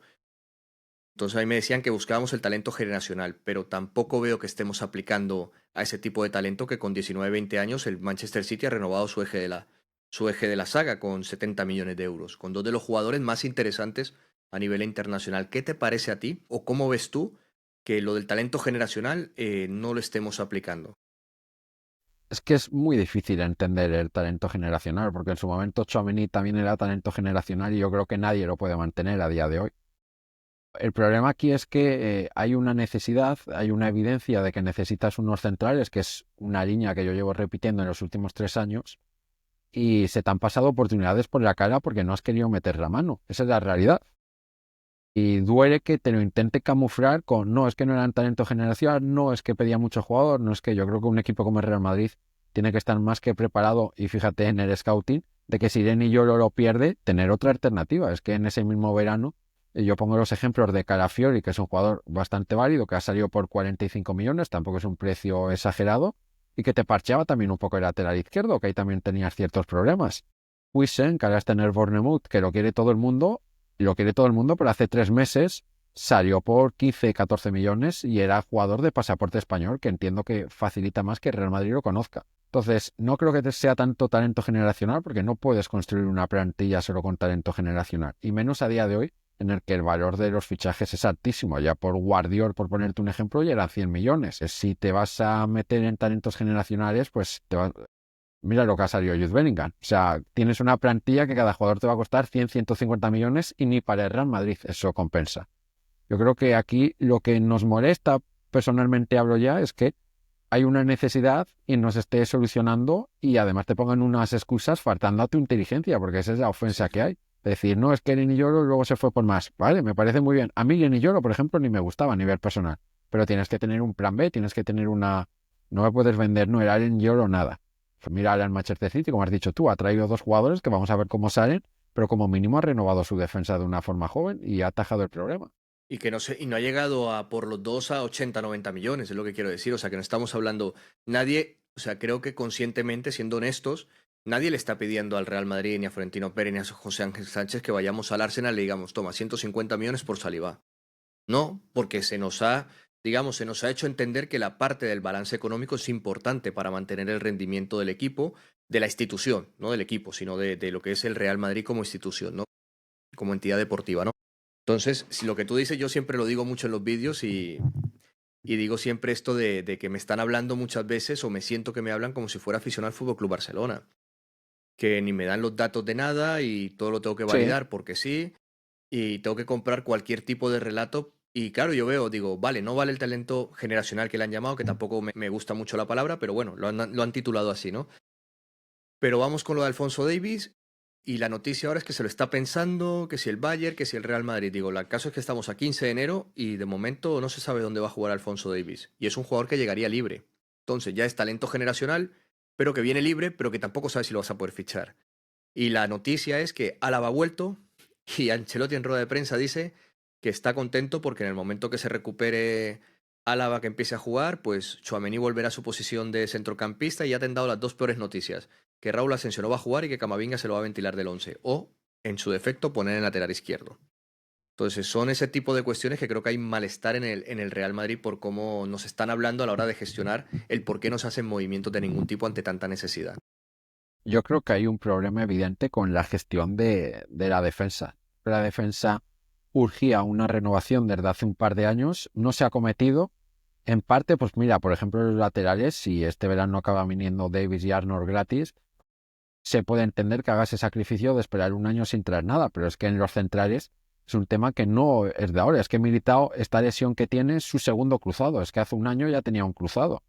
Álava es un jugador que antes de la lesión ya tenía un nivel mediocre. Ahora, después de un año sin jugar, vamos a ver cómo vuelve. Que tendrá que jugar porque tiene un contrato altísimo y le queda todavía un año y medio de contrato. Pero no puedes depender de la temporada de Rudiger, pues ya cada 3, 4 semanas sale su problema de artrosis, su problema de rodilla, que es un jugador que ahora en marzo cumple 33 años y que tiene contrato hasta dentro de un año. Esa es la defensa del Madrid actualmente, porque hay que ser sinceros, Asensio hay que despejarlo de la ecuación porque el Madrid nunca lo tuvo en cuenta y a la vista está con las declaraciones que hacen que no lo van a volver a tener en cuenta.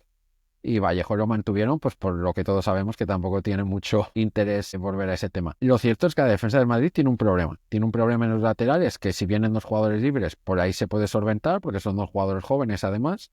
Pero en el centro de la defensa, más allá de que utilices a Tchouaméni de parche, más allá de otras cosas, la tienes que renovar, porque es una defensa que en un año y medio no vas a tener a nadie ahí más que a Militao a día de hoy.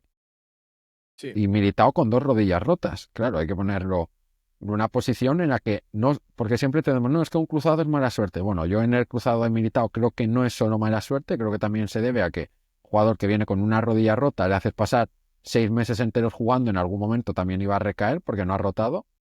Pero es que más allá de eso, los jugadores o la posición de central también es una posición muy susceptible a recibir sanciones de amarillas, por ejemplo, y que en un partido no puedan jugar, es muy susceptible de ser expulsados, es una posición que puedes rotar fácil porque son dos y no puedes ir solo con un central sano a aguantar toda la temporada porque ya estamos viendo lo que te implica, que las pasas muy mal. ¿No? Y que se ha visto en el tema de Rudiger, por ejemplo, se ha visto el bajón de rendimiento por los problemas que ya sabemos desde el principio de temporada, con el principio de artrosis que tenía, y eso solo se soluciona dándole descanso. Pero es que ni teniendo a Asensio para suplir eso y a Tchouaméni sano, ha querido dar descanso a Antonio Rudiger, que quizás se le ha agravado un poco más en esta temporada ese problema con los problemas de rodilla que tiene por no rotar. Al igual que lo de Militao, decían médicos que no es 100% seguro que fuera la principal causa el jugar tantos minutos, pero que el cuerpo ya te va dando avisos a modo de lesiones musculares. En cuanto el cuerpo te va diciendo hay lesiones musculares, te está dando un warning que era, oye, afloja, afloja hasta que, Influye, claro, no podemos saber hasta qué nivel, hasta qué pero de nivel, que pero influye influye. es innegable. Entonces creo que lo que estamos viviendo esta temporada es como que creen que, yo insisto, creo que ellos creen que hablan con los periodistas y en esa barrera se queda lo que dicen, que no permea al aficionado medio, porque hay una corriente muy fuerte que dice que... Y fíjate que yo respeto mucho la opinión de la gente, pero cuando la opinión de la gente viene ya con una falta de respeto implícita, poniendo diminutivos o motes a la gente que no piensa igual que tú, lo digo por gente reconocida en el mundo de Real Madrid, tanto YouTube como X y demás, que llama vinagritos a la gente porque al parecer no sabemos valorar la Champions de Ancelotti o las 6 Champions en 10 años. Digo, no tiene nada que ver. No me pongas en contexto lo que es Florentino Pérez a nivel de institución, que es una cosa que no se puede calcular porque ha puesto el club en una dimensión distinta, pero es indudable lo que decías tú antes. Hay cosas que no se han hecho y hay cosas que nos están pasando factura. Y se verá a final de temporada cuánto seremos capaces de tapar con un título de las decisiones que no se han querido tomar. Y eso no es ser un vinagrito, eso es analizar tu club, que te importe lo que estás viendo y no ser una marioneta, digamos, de que te estén diciendo, oye, mira, no se fichan gentales porque son generacionales y solo quieren el dinero y no la gloria. Y creo que el discurso ya esta temporada al menos ha gastado para mí. Es que además yo siempre he considerado que para jugar en el Madrid no hace falta que todos los jugadores sean generacionales. Ahora, este mismo verano hemos visto que se ha ido Nacho Fernández. A Nacho Fernández nadie lo va a recordar como un jugador generacional y ha sido súper útil en muchas temporadas. Entonces, más allá de que tengamos jugadores que se te han lesionado, es que se te ha ido un central como Nacho también, que era súper útil y que además también te parcheaba el lateral derecho si fuera necesario. Yo creo que había una situación en la que no se ha querido afrontar los problemas del club precisamente porque siempre lo mantengo. El éxito deportivo, nos guste más o menos en cierta medida, es de acuerdo o no, pero el éxito deportivo siempre nubla la visión y la planificación a medio y largo plazo, pues por lo mismo que acabas de decir tú. Porque la principal cosa que vas a decir es, no, es que venimos de ganar una Champions, todo está bien porque la hemos ganado, no, ¿cómo te puedes quejar si venimos de ganar muchas Champions? Pero la realidad es que las Champions que se ganan ahora es el resultado del trabajo que has hecho muchos años antes. Las Champions de la temporada pasada es porque hace 2 años decides fichar a Camavinga, porque hace un año decides fichar a Jude Bellingham, porque traes a Vinicius hace no sé ya cuántos años ha venido. Son el resultado de una planificación a medio y largo plazo. Lo que ahora te está dando resultado es que hace 3 años ya el equipo, la gestión del equipo te pedía un central y no lo has cometido. Y ahora estás en ese pozo, porque no has querido acometer. Entonces, yo creo que cuando valoramos o analizamos un equipo, hay que tener fuera en cuenta el éxito deportivo en cierta medida, porque no siempre es el indicador de que todo va bien. De hecho, lo contrario, puede ser un indicador que te camufle que hay cosas que no están mal.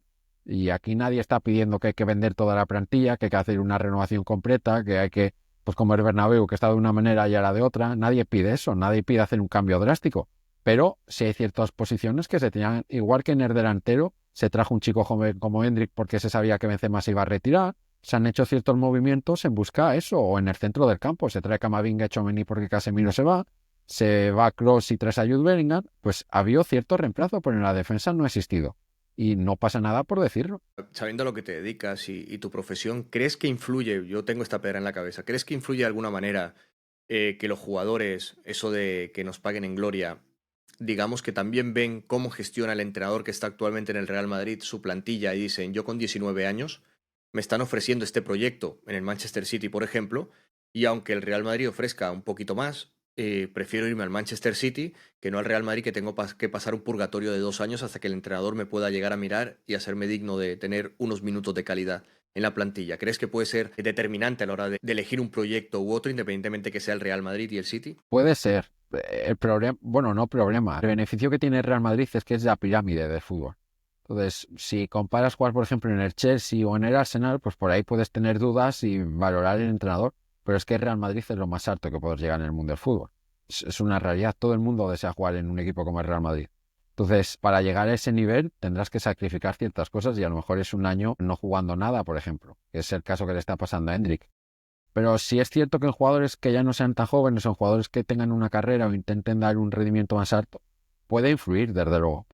Igual que cuando defendemos influye que el Madrid le va a pagar con gloria, que va a ganar Champions, también puede influir que ese jugador diga, oye, es que a lo mejor yo no voy a jugar nada y, bueno, Militao tuvo suerte que los círculos de la vida le hizo jugar, pero si no era un jugador que, por ejemplo, no hubiese jugado prácticamente nada en el Madrid por las decisiones que se tomaron. Eso siempre influye, pero al final el Real Madrid es muy difícil decirle que no. Es un equipo totalmente histórico, es un equipo que en esta época reciente gana una Champions y gana otra, y al final el jugador lo que quiere son éxitos deportivos. Pero puede ser el caso puntual que algún jugador decida, desde luego. ¿Crees que hay miedo también en el club o qué sensación te da a ti a nivel más una apreciación personal, ¿no? ¿Crees que hay miedo a la hora de tomar, depende de qué decisiones en la defensa? ¿O qué crees que puede estar pasando en eso? Porque yo, por ejemplo, hay muchos inacciones que no entiendo, ¿no? Porque te digo que insisto en lo de que no es un precio por los jugadores de 19, 20 años que estábamos acostumbrados con Vinicius, con, por ejemplo, el propio Enrique, llegó a casi a 70 con las tasas. Hablamos de 35 millones, entonces me cuesta pensar que un jugador que se había hablado tanto para el Real Madrid, de repente por 35 llegue el City y se lo lleve, que yo creí que se lo iba a llevar por 70, o sea, acostumbrado Sí, a lo sí. que es el City fichando, ¿no? ¿Qué crees que puede estar pasando en un Real Madrid para esa inacción? ¿O qué lo puede motivar? Se infravalora el problema que hay. Yo creo que es el principal motivo y me vuelvo a repetir que es primero porque si tú ves que Álava está dando un nivel, porque la realidad es que el nivel de Álava pre-lesión ya estaba un poquito bajo. Y aún así con ese nivel consigue ganar la Champions, pues obviamente no te preocupas de que hace falta una renovación. Entonces yo creo que se ha infravalorado mucho ese problema y nos ha llevado estas consecuencias. Y además de eso, que yo creo que el Madrid también a nivel institucional está sumergido en otros temas que no son puramente deportivos, que también hace que parte del tiempo de tu trabajo no lo destines a ver, oye, necesito un central, y que has intentado salir al paso con, bueno, Tchouaméni de parche me puede servir, puedo tirar adelante, mira, me ha salido Asensio, a las muy malas lo puedo conseguir, pero la realidad es que el Madrid necesita un central, ya no solo por planificación deportiva, sino porque los que tienes también están en un periodo que dentro de nada se van a ir. ¿Crees que podemos hablar de una cierta desconexión entre lo que el aficionado medio realmente desea ver en el equipo, que lo de que la directiva aprecia o cree que tiene que hacer, estando, como has dicho, en otras cuestiones más allá de lo que es estrictamente deportivo? ¿Crees que puede haber una cierta desconexión entre la parte por encima del entrenador hacia arriba del Real Madrid, de la parte técnica hacia abajo, llegando hasta los aficionados? Que hay una pequeña desconexión ahí en estar alineados con lo mismo. Siempre la hay, tanto para lo bueno como para lo malo. Yo creo que siempre la hay. El problema es que el presidente o la gente que toma las decisiones en el club está pensando que no es necesario y seguramente que si le pregunten al entrenador, el entrenador le diga que tampoco es tan urgente, porque la realidad es que cuando ha tenido la oportunidad de rotar un poquito más con Asensio, será fulminado del 11. Más allá de tu gusto personal por Asensio o por la cantera, si tienes un jugador que te ha dado un nivel bastante notable, bastante decente, y no en partidos fáciles como un partido mediocre de la Liga Española, no, te lo dio en Anfield, que es un escenario yo creo que para sacar matrícula ¿no? Y te lo cargas del 11, pues yo creo que también la imagen que transmite es, pues no estoy tan mal con los centrales, porque al final me sale uno y lo uso solo por un caso muy estricto de necesidad, y luego el aficionado obviamente lo ve diferente, lo ve diferente. Yo creo que siempre ha pasado que la directiva y los aficionados, en cuanto a planificación deportiva, ven las cosas muy diferentes, pero de toda la vida, y pasa no solo en el Real Madrid, en un montón de equipos. Pero es que la posición de central ahora mismo es un grito que es necesario traer centrales. Vamos a ver hasta cuándo dura, porque ahora con el regreso de Álava vendido como fichaje, y ciertos rumores que salen de que se va a fichar un pivote o un medio centro, yo lo que temo es que el plan de Real Madrid vaya por otro lado, que el plan de Real Madrid vaya por apuntar a los laterales con dos jugadores libres, que es otra forma de fichar que le gusta mucho al Madrid. Y luego el tema de, por ejemplo, se habla mucho de Zubimendi, pero bueno, se ha hablado también de otros mediocentros. El intento de fichar un mediocentro porque ven a Tchouaméni que puede jugar también de central, y por ahí cuando Tchouaméni esté de central te hace falta un mediocentro, porque además Modric está a punto de retirarse, o esperemos que así sea. Y si en Madrid este verano lo que comete es el fichaje de un mediocentro y no de un central, está claro que ven a Tchouaméni como central y que el problema del central tampoco lo ven tan urgente. O sea que tendríamos que estar ya a un paso de otra temporada cruzando los dedos con que no la caída del nivel de Álava no sea del todo irreconducible, que Rudiger cruzar los dedos y seguir cruzando los dedos como llevamos 3 temporadas más o menos. Y que Militao vuelva bien. Es que yo creo que este verano vamos a ver, porque yo siempre digo las acciones son las que mandan aquí, más allá de la idea que uno pueda tener, pero la realidad es que si Rudiger sigue, si Álava vuelve y no se lesiona y sigue, si Militao va a volver de lesión para el verano y sigue, ya tienes tres, más Asensio que en algún momento lo puede sacar, y Tchouaméni, ya el Madrid puede pensar que tiene muchos centrales, y luego en el centro del campo pensará, no es que si se me va Modric, Ceballos tampoco es que sea lo mejor de todo, y al final Tchouaméni algún partido va a tener que jugar de central, a lo mejor lo que necesito es un centrocampista.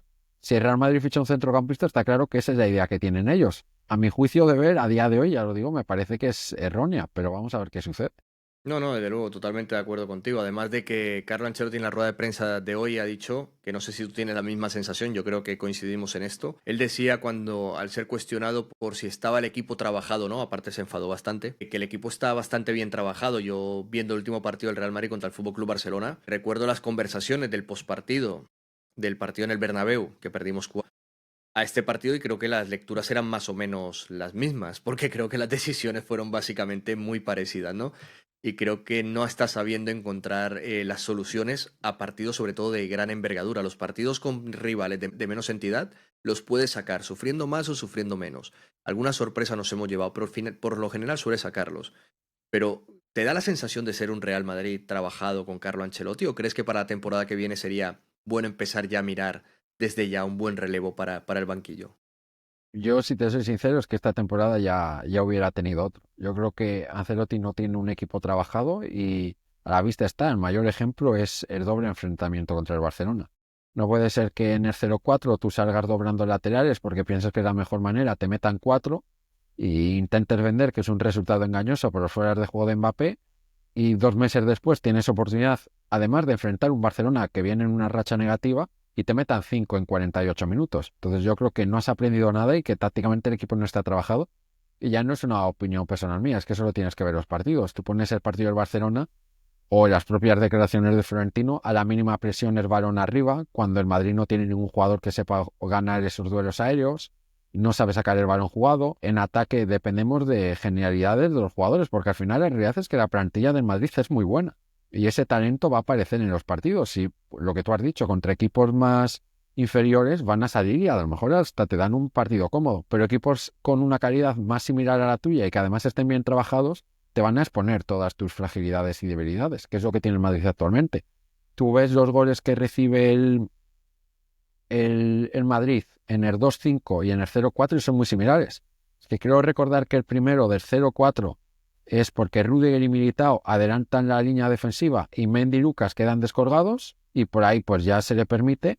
Y el primero del Barcelona el otro día, Lamine Yamal, es igual, es Lewandowski que baja un poco al centrocampo porque tu centro del campo estaba desértico. Rüdiger salta porque es el único central válido ahí y los otros se quedan descolgados y por ahí pues te vuelven a marcar. Entonces, es el mismo error en los dos goles. Puedes cambiar el nombre de jugadores, pero en este caso esa banda izquierda estaban los dos, Mendy y Rüdiger, y si no has podido preparar el equipo de tal manera de que pueda afrontar esto, es que no está trabajado. Y de hecho se ve que llevamos semanas, hay un sector no oficialista que lleva semanas diciendo que el Barcelona no es tan bueno, que está en una racha negativa muy mala, que ya hasta cualquier equipo le ha cogido el truco y viene y Ancelotti parece ser que no le ha cogido el truco. Y eso es porque no lo ha trabajado, no tiene más explicación. Sí, sí, no, no, totalmente de acuerdo. Por eso decía que íbamos a coincidir en ello y creo que la línea oficial o la línea más oficialista del club o de gente que tiene más voz en opinión y todo esto en redes sociales o en medios de comunicación, queda bastante retratada muchas veces por esa falta clara de trabajo de Carlo Ancelotti. Ya te digo que la rueda de prensa, mejor que no la hayas visto, pero ha dejado bastantes perlas, porque él no dice ni que sea el entrenador más listo ni el más tonto, pero yo digo, hombre, lo que pasa es que si a usted no se le puede hacer ninguna crítica, porque usted lleva 4.000 cambios y 1.500 partidos, y que no podemos opinar porque usted esto o lo otro, pero los que vemos fútbol, los que vemos un partido, no tenemos que ganar 4 Champions y tener tantos partidos a nuestras espaldas para decir, es que es el mismo análisis. O sea, si cuando la conversación es la misma de un partido y otro, ya vemos que el planteamiento ha sido el mismo. Yo no veo ningún tipo de mejoría en el Real Madrid. No sé qué va a pasar de aquí a final de temporada. Yo soy partidario de que se cambie el rumbo totalmente del equipo, independientemente que se gane o no. Sobre todo si se gana. Sobre todo si se gana. Que no sea porque se ha perdido, sino que a pesar de que se gane, se tome un rumbo distinto para que el equipo se le pueda sacar, creo que el mayor potencial a esto, porque creo que todavía tienen techo estos jugadores. Son muy jóvenes y lo que decimos siempre, que la palabra pues siempre no va a valer para todo, ¿no? Para lo bueno y para lo malo. Son jugadores de generacionales en su mayoría, ¿no? Que la palabra, pues bueno, ya la han puesto ellos de moda, pues vamos a utilizarla, ¿no? ¿Qué crees tú que puede pasar de cara a estas eliminatorias de Champions? Porque para mí son eliminatorias. El partido contra el Salzburgo y contra el Brest. Uno es de visitante, otro recibimos al Salzburgo aquí. ¿Crees que el Real Madrid le va a venir bien esa ronda extra de Champions? Porque hay rivales bastante complicados en esa ronda comodín. No le viene bien ya desde un punto de vista del calendario. Si ya se quejaban del calendario que estaba muy cargado, añadirle 2 partidos, además con la tensión de ser eliminatorios, no le ayuda en absoluto. Sería bueno, le ayudaría al Real Madrid, y lo digo sinceramente, si el Madrid estuviese en un proceso de cambiar ciertas cosas, pero lo que estamos viendo es que el Madrid va a seguir una línea continuista. Entonces es alargar esa amargura que tenemos. Y vamos a ver porque se está menospreciando esa ronda de playoff, que la vamos a pasar muy fácil, pero la realidad es que el Madrid en Champions no ha convencido en los partidos. Porque el Dortmund empiezas muy mal, lo remontas porque Nuri Sahin hace cambios tácticos que se viene totalmente abajo el equipo.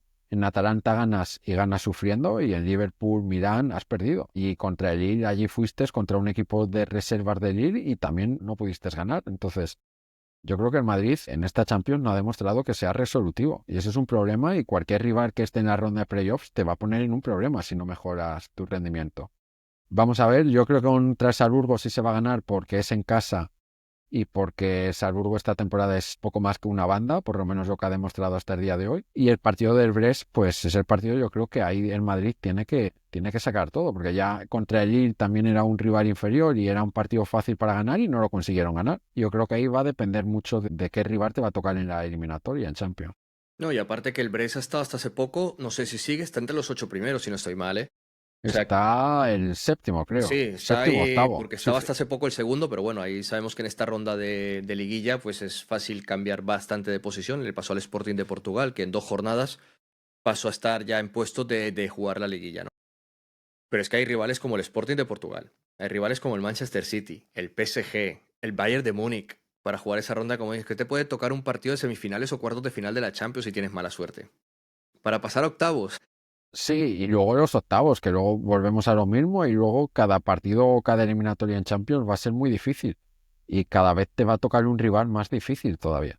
Yo creo que el Madrid tiene que hacer un cambio radical en Champions si quiere llegar a lo que es la historia del Madrid, que es llegar a la final y ganar el título.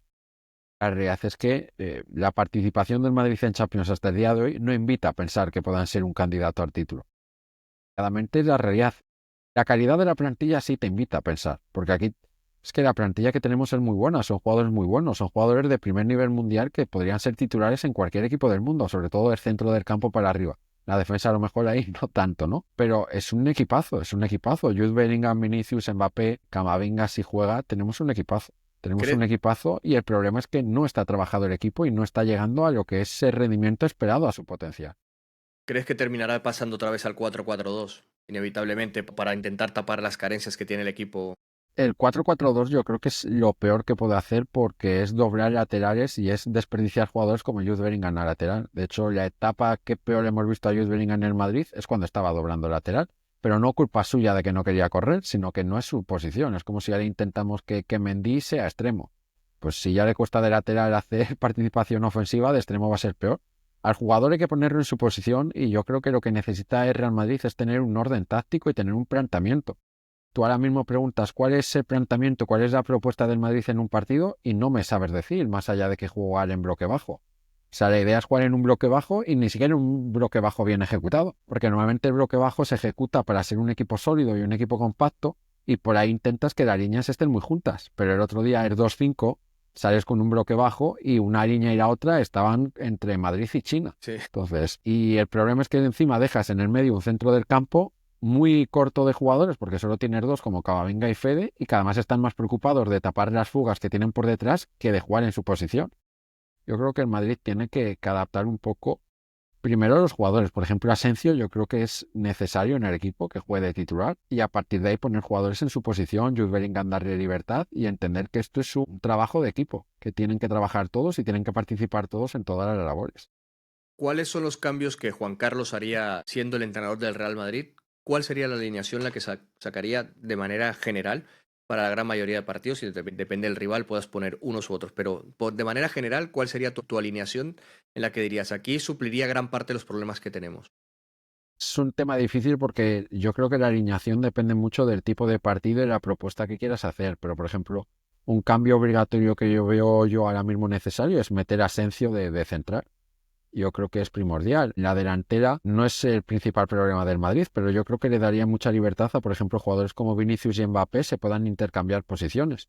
Que no pasa nada y no tenemos que entrar en el tonto debate, no de que Vinicius es el mejor extremo izquierdo porque Mbappé va a jugar por ahí, Que Vinicius es muy bueno donde lo pongas. Y de centrocampista es muy bueno porque es también muy inteligente tácticamente. Y yo creo que ese intercambio de posiciones durante el partido entre esos dos jugadores puede crear mucho peligro. Luego en la banda derecha estamos viendo que Rodrigo no funciona muy bien. Entonces a lo mejor tienes que meter a Arda Güler, pero no a Arda Güler para ponerlo tirado a la banda y que esté totalmente desperdiciado y desconectado del equipo. Un Arda Sino que se Güler meta. que se meta a entrar por dentro, que además es lo que tiene que hacer, porque jugando por la derecha y siendo zurdo es donde más impacto va a crear y por ahí solucionan muchos problemas. Jude Bellingham es un jugador increíble, pero le tienes que dar libertad. A Fede Valverde no lo puedes poner a cubrir continuamente a Lucas Vázquez porque lo pierdes, lo tienes que dejar suelto. Fede Valverde es el tipo de jugador que en el Madrid yo creo que mucha gente, por desgracia, no lo valora en medida de lo correcto. Y es un jugador que si estuviese en la Premier League en cualquier equipo y le permitiesen jugar como es él, como un box-to-box de mucho recorrido, ahora mismo estaríamos pidiendo ficharlo por 200 millones. Es la realidad de Fede Valverde. Y es el jugador que tenemos. Y le tienes que dar esa libertad a Camavinga. Pues más allá del penalti tonto que hizo el otro día, más allá de que en algunos momentos parezca alocado, yo pienso que es porque es más dinámico, le tienes que poner en su posición y dar rienda suelta a lo que es Camavinga. Y si no, pues de lateral izquierdo si no consideras, porque la realidad es que los laterales del Madrid defensivamente son un pozo, es un agujero negro. Sí, ya por la derecha no digamos cuando juntamos el tándem Lucas Vázquez-Tchouaméni, ¿no? Claro, es lo que digo yo siempre, al final Mendy y Lucas Vázquez son jugadores malos, la realidad es que no están acoplados. Pero cuando tú tienes un equipo que conoce sus debilidades y a través del planteamiento colectivo intenta que esas debilidades no estén expuestas, el jugador no va a parecer tan malo. El problema es cuando es muy malo ese jugador y lo expones. Pues obviamente te va a dar a ti la sensación de que es más malo de la realidad porque se lo estás explotando. Y es lo que pasó en el 2-5. Si tú tienes y conoces que los laterales es tu debilidad, no hagas un planteamiento en bloque bajo, porque el partido se va a jugar en una zona en la que tú tienes muchas debilidades. Eso Intenta es. adelantar la línea, que no se note nada. Al final, Lucas Vázquez defensivamente es una autopista, pero en ataque nos guste más o menos sobre crear de vez en cuando ataque y los laterales rivales suelen estar pendientes de él. Alguna vez ha forzado incluso penaltis. Entonces, claro, el objetivo es, si yo conozco que mi defensa, sobre todo en los laterales, es un suplicio, es agónico, lo que no voy a hacer es jugar el partido en esa zona, porque sé que de 10 duelos que va a haber, 9 los pierdo. Y aunque sea por un tema de estadística, ya por ahí pierdo el partido. Voy a sacar el balón más adelante. Además, el Madrid no tiene ninguna necesidad ni las características de los jugadores es un perfil para jugar en bloque bajo. Jude Bellingham es un jugador que sabe presionar, Vinicius sabe presionar, Camavinga sabe presionar.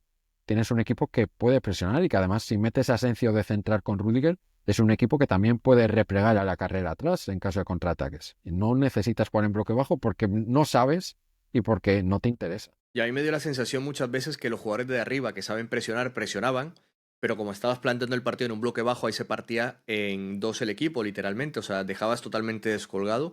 Yo lo que planteaba era un cambio, digamos, en el centro de la defensa, en el que Aurelian Tchouaméni, en ese proceso de reconversión a un central, que tiene que aprender el oficio, que sea para partidos en el Santiago Bernabéu, contra equipos de menor entidad, que te puedas permitir pues que te presionen más, que te ataquen más, ¿no? Porque los jugadores, evidentemente, sin despreciar a nadie, pues tienen algo menos de calidad que los de un Liverpool o los de un Fútbol Club Barcelona, que no es lo mismo que te ataquen Valde y Rafinha por una banda, con Lewandowski descargando los balones, y por la otra tengas a Lamine Yamal y no me acuerdo ahora mismo, no me sale el nombre, en general. Y decía, Koundé, ¿no? El lateral. eso, Koundé. Pon a Raúl Asensio en los partidos importantes, que te va a dar un orden táctico, quizás, al menos. Y luego Lucas Vázquez ves que sube, corre la banda, porque él es extremo y la naturaleza de su juego es irse arriba. Y normalmente no suele aparecer abajo muchas veces cuando el retorno. Y tiene que venir Fede Valverde desde el otro extremo del campo a cortar un avance de un jugador. Pero eso es 4, 5, incluso me atrevería a decir que algunas veces hasta 10 veces por partido. Y Sí. eso terminas perdiendo a un jugador como Fede Valverde, que te tiene físico, pero que lo tienes totalmente reventado. Pasó el principio de temporada con Jude Bellingham, que iba por todo el frente del campo, o sea, todo el campo lo recorría. ¿Qué pasaba? Cuando llegaba arriba no tenía frescura para definir, te estaba poco acertado al gol. Entonces lo que tú decías me parece interesante, aunque también añadiría joder, pues a Tchouaméni de central, vale, pero en los partidos con menos entidad, en los que esté menos exigido, porque si no es facilitarle todo el trabajo al jugador. No había visto yo lo de no jugar en la parte del campo que más débil eres, claro. Y es que lo Claro. está llevando constantemente Ancelotti a el Es que Liverpool. Ven, juega aquí, que es donde tenemos el agujero y por aquí podéis pasar. está planteando los partidos de tal manera que es dispararse al pie. Y ese es el principal problema. O sea, más allá de que los jugadores rindan mejor o peor, yo lo que voy a intentar como entrenador es que a nivel colectivo y el planteamiento de partido evite que mis rivales proteso. Por eso precisamente el Barcelona, por características del equipo y por idea de Flick, intenta subir mucho su línea defensiva, porque entiende que a lo mejor en un bloque bajo pues harían un agujero terrible, nunca lo sabremos. Entonces tú tienes que adaptar a tu equipo, más allá de la terquedad que tengas en jugar con ciertos jugadores, porque yo creo que Tchouaméni no puede ser central, yo creo que no está bien posicionado y por ahí ya pierde mucho, y las características de Tchouaméni te invitan a pensar que sería un buen central porque lo ves así medio fuerte y harto y dices, bien encaja, pero no está encajando.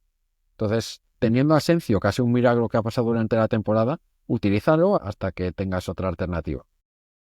Si quieres emperrarte con Mendy y Lucas Vázquez, en el lateral derecho es que tampoco tienes mucha más ocasión de hacer algo. Empérrate, pero por lo menos en el centro de la defensa pon a Asensio Rudiger. Si te quieres emperrar en eso, intenta que el resto del equipo juegue más arriba para evitar que ellos tengan muchos duelos. Haz una cosa diferente, pero no sigas con el bloque bajo con el que jugabas con la CMK, porque ya no la tienes en el equipo.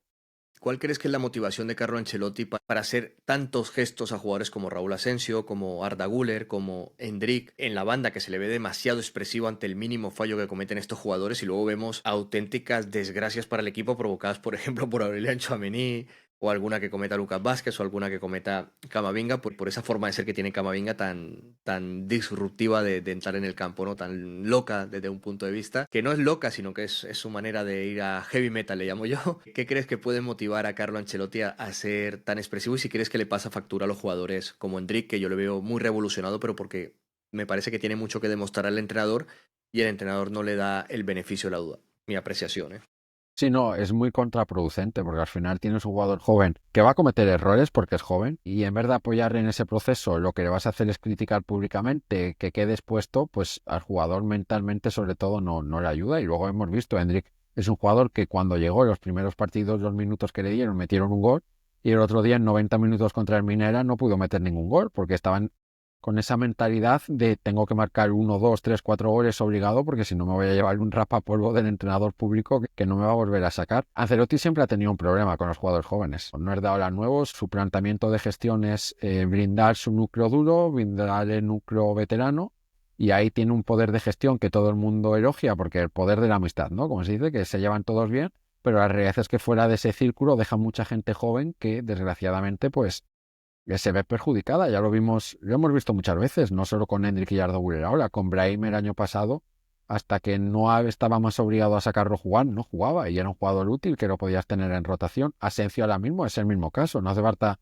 que sea Endrick y Arda Güler que vengan a contar, tu propio canterano lo tienes así. Es un problema de Ancelotti continuo que yo creo que está en una gestión muy anticuada, desde mi punto de vista. Es un entrenador que se ha quedado en la década de los 90, el fútbol ha evolucionado de una manera en la que se ha quedado retrasado y le está pasando factura a día de hoy. ¿Crees que le está pasando un poco como a Mourinho, que sin haber perdido su manera de volver competitivos a sus equipos, su manera de gestionar, su manera de entrenar, sí que se le ha comido un poco el fútbol moderno, el fútbol actual, y que simplemente Sí, creo que Ancelotti le mantiene un poco más la juventud de Davide? y le mantiene la calidad de la plantilla al final. El proyecto del Madrid no es el mismo de un Fenerbahce, una Roma, un tal, pero yo, por ejemplo, con el caso Mourinho que me lo preguntan mucho, siempre digo que es un entrenador que a mí me encanta, lo adoro, pero que necesita un año sabático, necesita un proceso de renovación, no es el primer caso de entrenadores, la gente se sorprendería que muchos entrenadores de primer nivel que están unos meses sin coger ningún equipo, ningún proyecto y no están en su casa viendo la tele, sino lo que están es van al campus de un equipo, pues salió la imagen pública, ¿no? De cuando Rubén Amorín estuvo haciendo un estage, unas pruebas en el United con bajo Mourinho, porque al final un entrenador tiene que estar aprendiendo y a veces hacen esas visitas cuando están en paro para aprender. Y yo creo que es lo que necesita Mourinho, más allá de que esa idea que él tiene de levantar proyectos, porque es un reto para él, que es lo que le gusta, le está perjudicando en las decisiones que está tomando en cuanto a los equipos que dirige. Pero yo creo de verdad que el Mourinho que vimos en el 2003-2004, que era un Mourinho que rompió lo que era el fútbol, que venía con la periodización táctica, que venía con muchas cosas nuevas,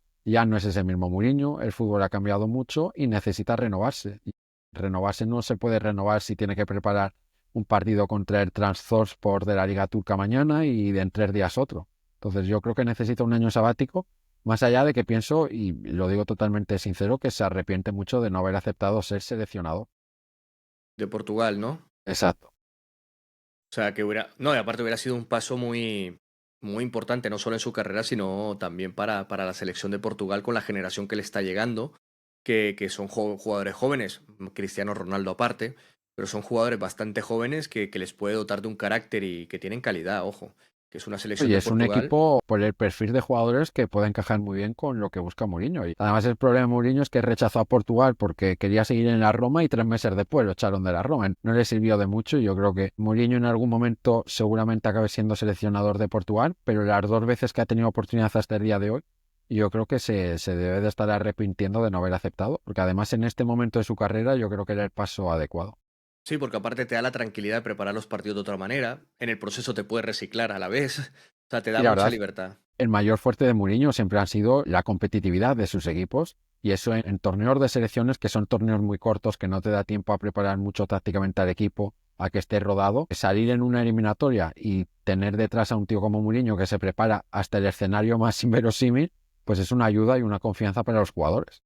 No, no, desde luego. Aparte que lo que te digo, que ya para volver un poco al Mourinho del Real Madrid, era un Real Madrid que la gente decía, podría decir lo que fuera, pero es un Real Madrid que daba gusto verle con esas transiciones tan rápidas, con ese perfil de jugadores. Incluso la gente se le olvida, porque tenemos la memoria, pues a veces nos falla un poco y somos muy cortoplacistas, pero alabando el Liverpool de Klopp, salvando las distancias con ese Real Madrid, era un fútbol muy directo, muy intenso, muy eléctrico y eso se mantuvo. O sea, que es un entrenador que sí que también ha sentado a su manera otro tipo de cátedra para otro perfil de entrenadores. Guardiola dejó sentadas sus bases para otro tipo de entrenadores y cada uno ha dejado su semilla ahí, ¿no?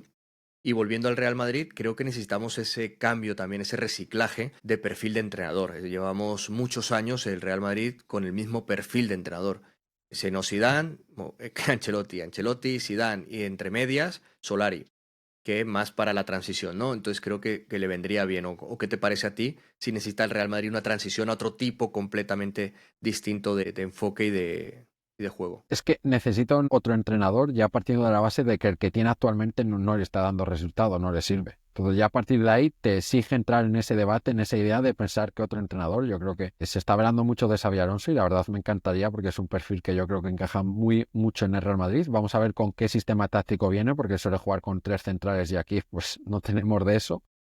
Pero yo creo que el Madrid necesita ya dar un salto y no solo porque el Madrid, tú te fijas en la mayoría de equipos que hay y el mejor ejemplo es que ahora mismo el Liverpool es el mejor equipo de Europa. El Liverpool está con un Arne Slot que seguramente para la mayoría de gente era un desconocido y que te trae una idea muy diferente a la de Klopp, porque este Liverpool es diferente al de Klopp y ahí lo tienes que ahora mismo es el mejor equipo europeo. El Barcelona, que siempre le ha gustado presumir de relato de un estilo de juego, está con un entrenador que es totalmente contrario a ese estilo de juego y que, nos guste más o menos, está yendo medianamente bien para el equipo que tiene y la situación en la que está. Y así hay muchos ejemplos. El Chelsea se ha empezado a mejorar cuando ha traído un entrenador como Enzo Maresca. El Arsenal por lo menos se ha empezado a tranquilizar cuando trajo de joven a Arteta. Al final tú revisas los equipos y todos están dando esa renovación porque es necesaria. El Leverkusen ha ganado la Bundesliga porque trajo muy joven a Xabi Alonso. Y yo creo que el Madrid necesita entrar en esa dinámica de renovar, traer ideas nuevas y buscar otro tipo porque el fútbol evoluciona. Desde luego, y para seguir manteniéndonos como el club más exigente, el club más laureado, al final toca también buscar la excelencia en esa parcela. Creo que el club también de alguna manera se ha acomodado. Creo que ese perfil de entrenador, más oficialista en este caso, Da más de menos club, problemas, claro. no te va a decir, no, y esto porque no te va a hacer preguntas, simplemente Ancelotti lo remarca en cada rueda de prensa, ¿no? Estoy muy agradecido, mi sueño es estar aquí, y cuando tú remarcas tanto eso, al final, cuando pides algo, dices, ¿cuál es tu sueño? Estar en el Madrid, y te van a decir, pues no pidas centrales, y Claro. porque él viene del Everton, entonces al final, Sí, es que ese es el problema. Que el problema de Carlo Ancelotti es que después del Madrid ya no tiene más futuro en el fútbol, no porque ningún equipo lo vaya a querer, sino porque se va a retirar y va a esperar que le llame una selección seguramente. Yo creo que el Madrid necesita entrar en una renovación. Precisamente toda esta etapa exitosa que hemos tenido ha llegado porque el Madrid entró en una renovación con Mourinho hace ya 14 años. Yo creo que ahora es el momento de entrar. Si es cierto que también de parte de la directiva o de parte de los que mandan es muy fácil escudar cierto momento de una racha negativa en un entrenador que te ha ganado muchas Champions, que es el entrenador con más títulos en la historia del club y que por ahí es una figura que acapara mucho las críticas, las atrae mucho. Si traes un entrenador joven, en cuanto tengas una racha negativa, al entrenador lo están apaleando y por ende a ti también te van a dar paros. Entonces yo creo que también, más allá de no querer moverse, buscar un entrenador y no fallar, también están aprovechando la reputación que tiene Ancelotti y la imagen que tiene el Madrid para evitar que le golpeen ciertas críticas por ciertas decisiones que ya conocemos a ¿No nivel crees, deportivo. no crees que están dilapidando, ya para ir terminando, no crees que están dilapidando la paciencia del aficionado del Madrid, que ha tenido de tantos éxitos, no ha habido apenas queja por parte del público, no se ha pitado en el estadio, se han consentido muchas cosas que antes no se pasaban por alto, desde luego? ¿No crees que, por ejemplo, cuando llegue Xavi Alonso en la directiva y Carlo Ancelotti se habrán gastado ya toda la paciencia que ha podido tener el aficionado durante estos años? Y Espero que no. digamos, yo espero que no, pero me da rabia que la gente esté empezando como a estar ya cansada de ciertas cosas y que al final el que va a recibir eso, esa impaciencia va a ser el entrenador que venga. Entonces creo que también hay que, por parte de la gente que comunica, y yo a mi nivel, que es muy poquito, también intento transmitir vale, pero al que venga hay que tenerle paciencia, igual que el canterano, hay que dejarle su tiempo para que se construya su carrera aquí en el Real Madrid o donde vaya a jugar, pero no destruírsela a las primeras de cambio. Pues igual con el entrenador que venga, porque es un proceso totalmente nuevo, es una remodelación, como hablabas tú y apuntabas bien, pero me da miedo es que se esté gastando el crédito y la paciencia para el entrenador que venga, no sé.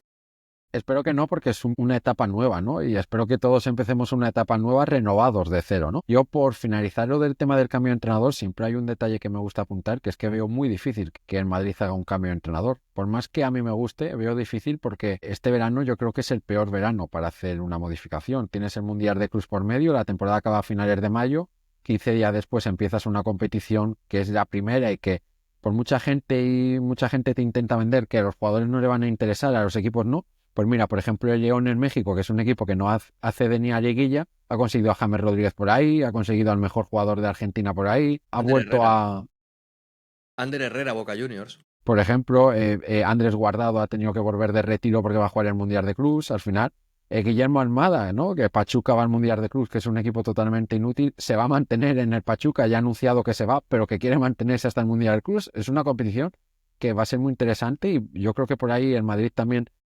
pienso, por la forma que tiene de actuar, que le va a dar a Carlo Ancelotti esa oportunidad de dirigir al Madrid en el Mundial de Clubs porque consideran que se lo ha ganado y en parte es razón porque estamos ahí porque él ha ganado los Champions. Pero claro, para cambiar de entrenador es un problema. Si acabas la temporada a finales de mayo, esta competición empiezas a mediados de junio, muy mal se le tiene que dar el Madrid para no llegar a fases finales, que ya estamos en julio, y la temporada empieza en mediados de agosto, entre vacaciones y tal, es ya peor temporada. Y teniendo en cuenta que Carlo Ancelotti acaba contrato no este año, sino el que viene, pues veo muy difícil que haya un cambio. Y a la mínima, este equipo a la mínima que un poco se asiente, fácil te puede ganar la Liga Española, porque la realidad es que está de un nivel muy mediocre. Entonces, a mí me encantaría que haya un cambio de entrenador, pero la realidad es que el escenario que existe a día de hoy no me invita a ser optimista.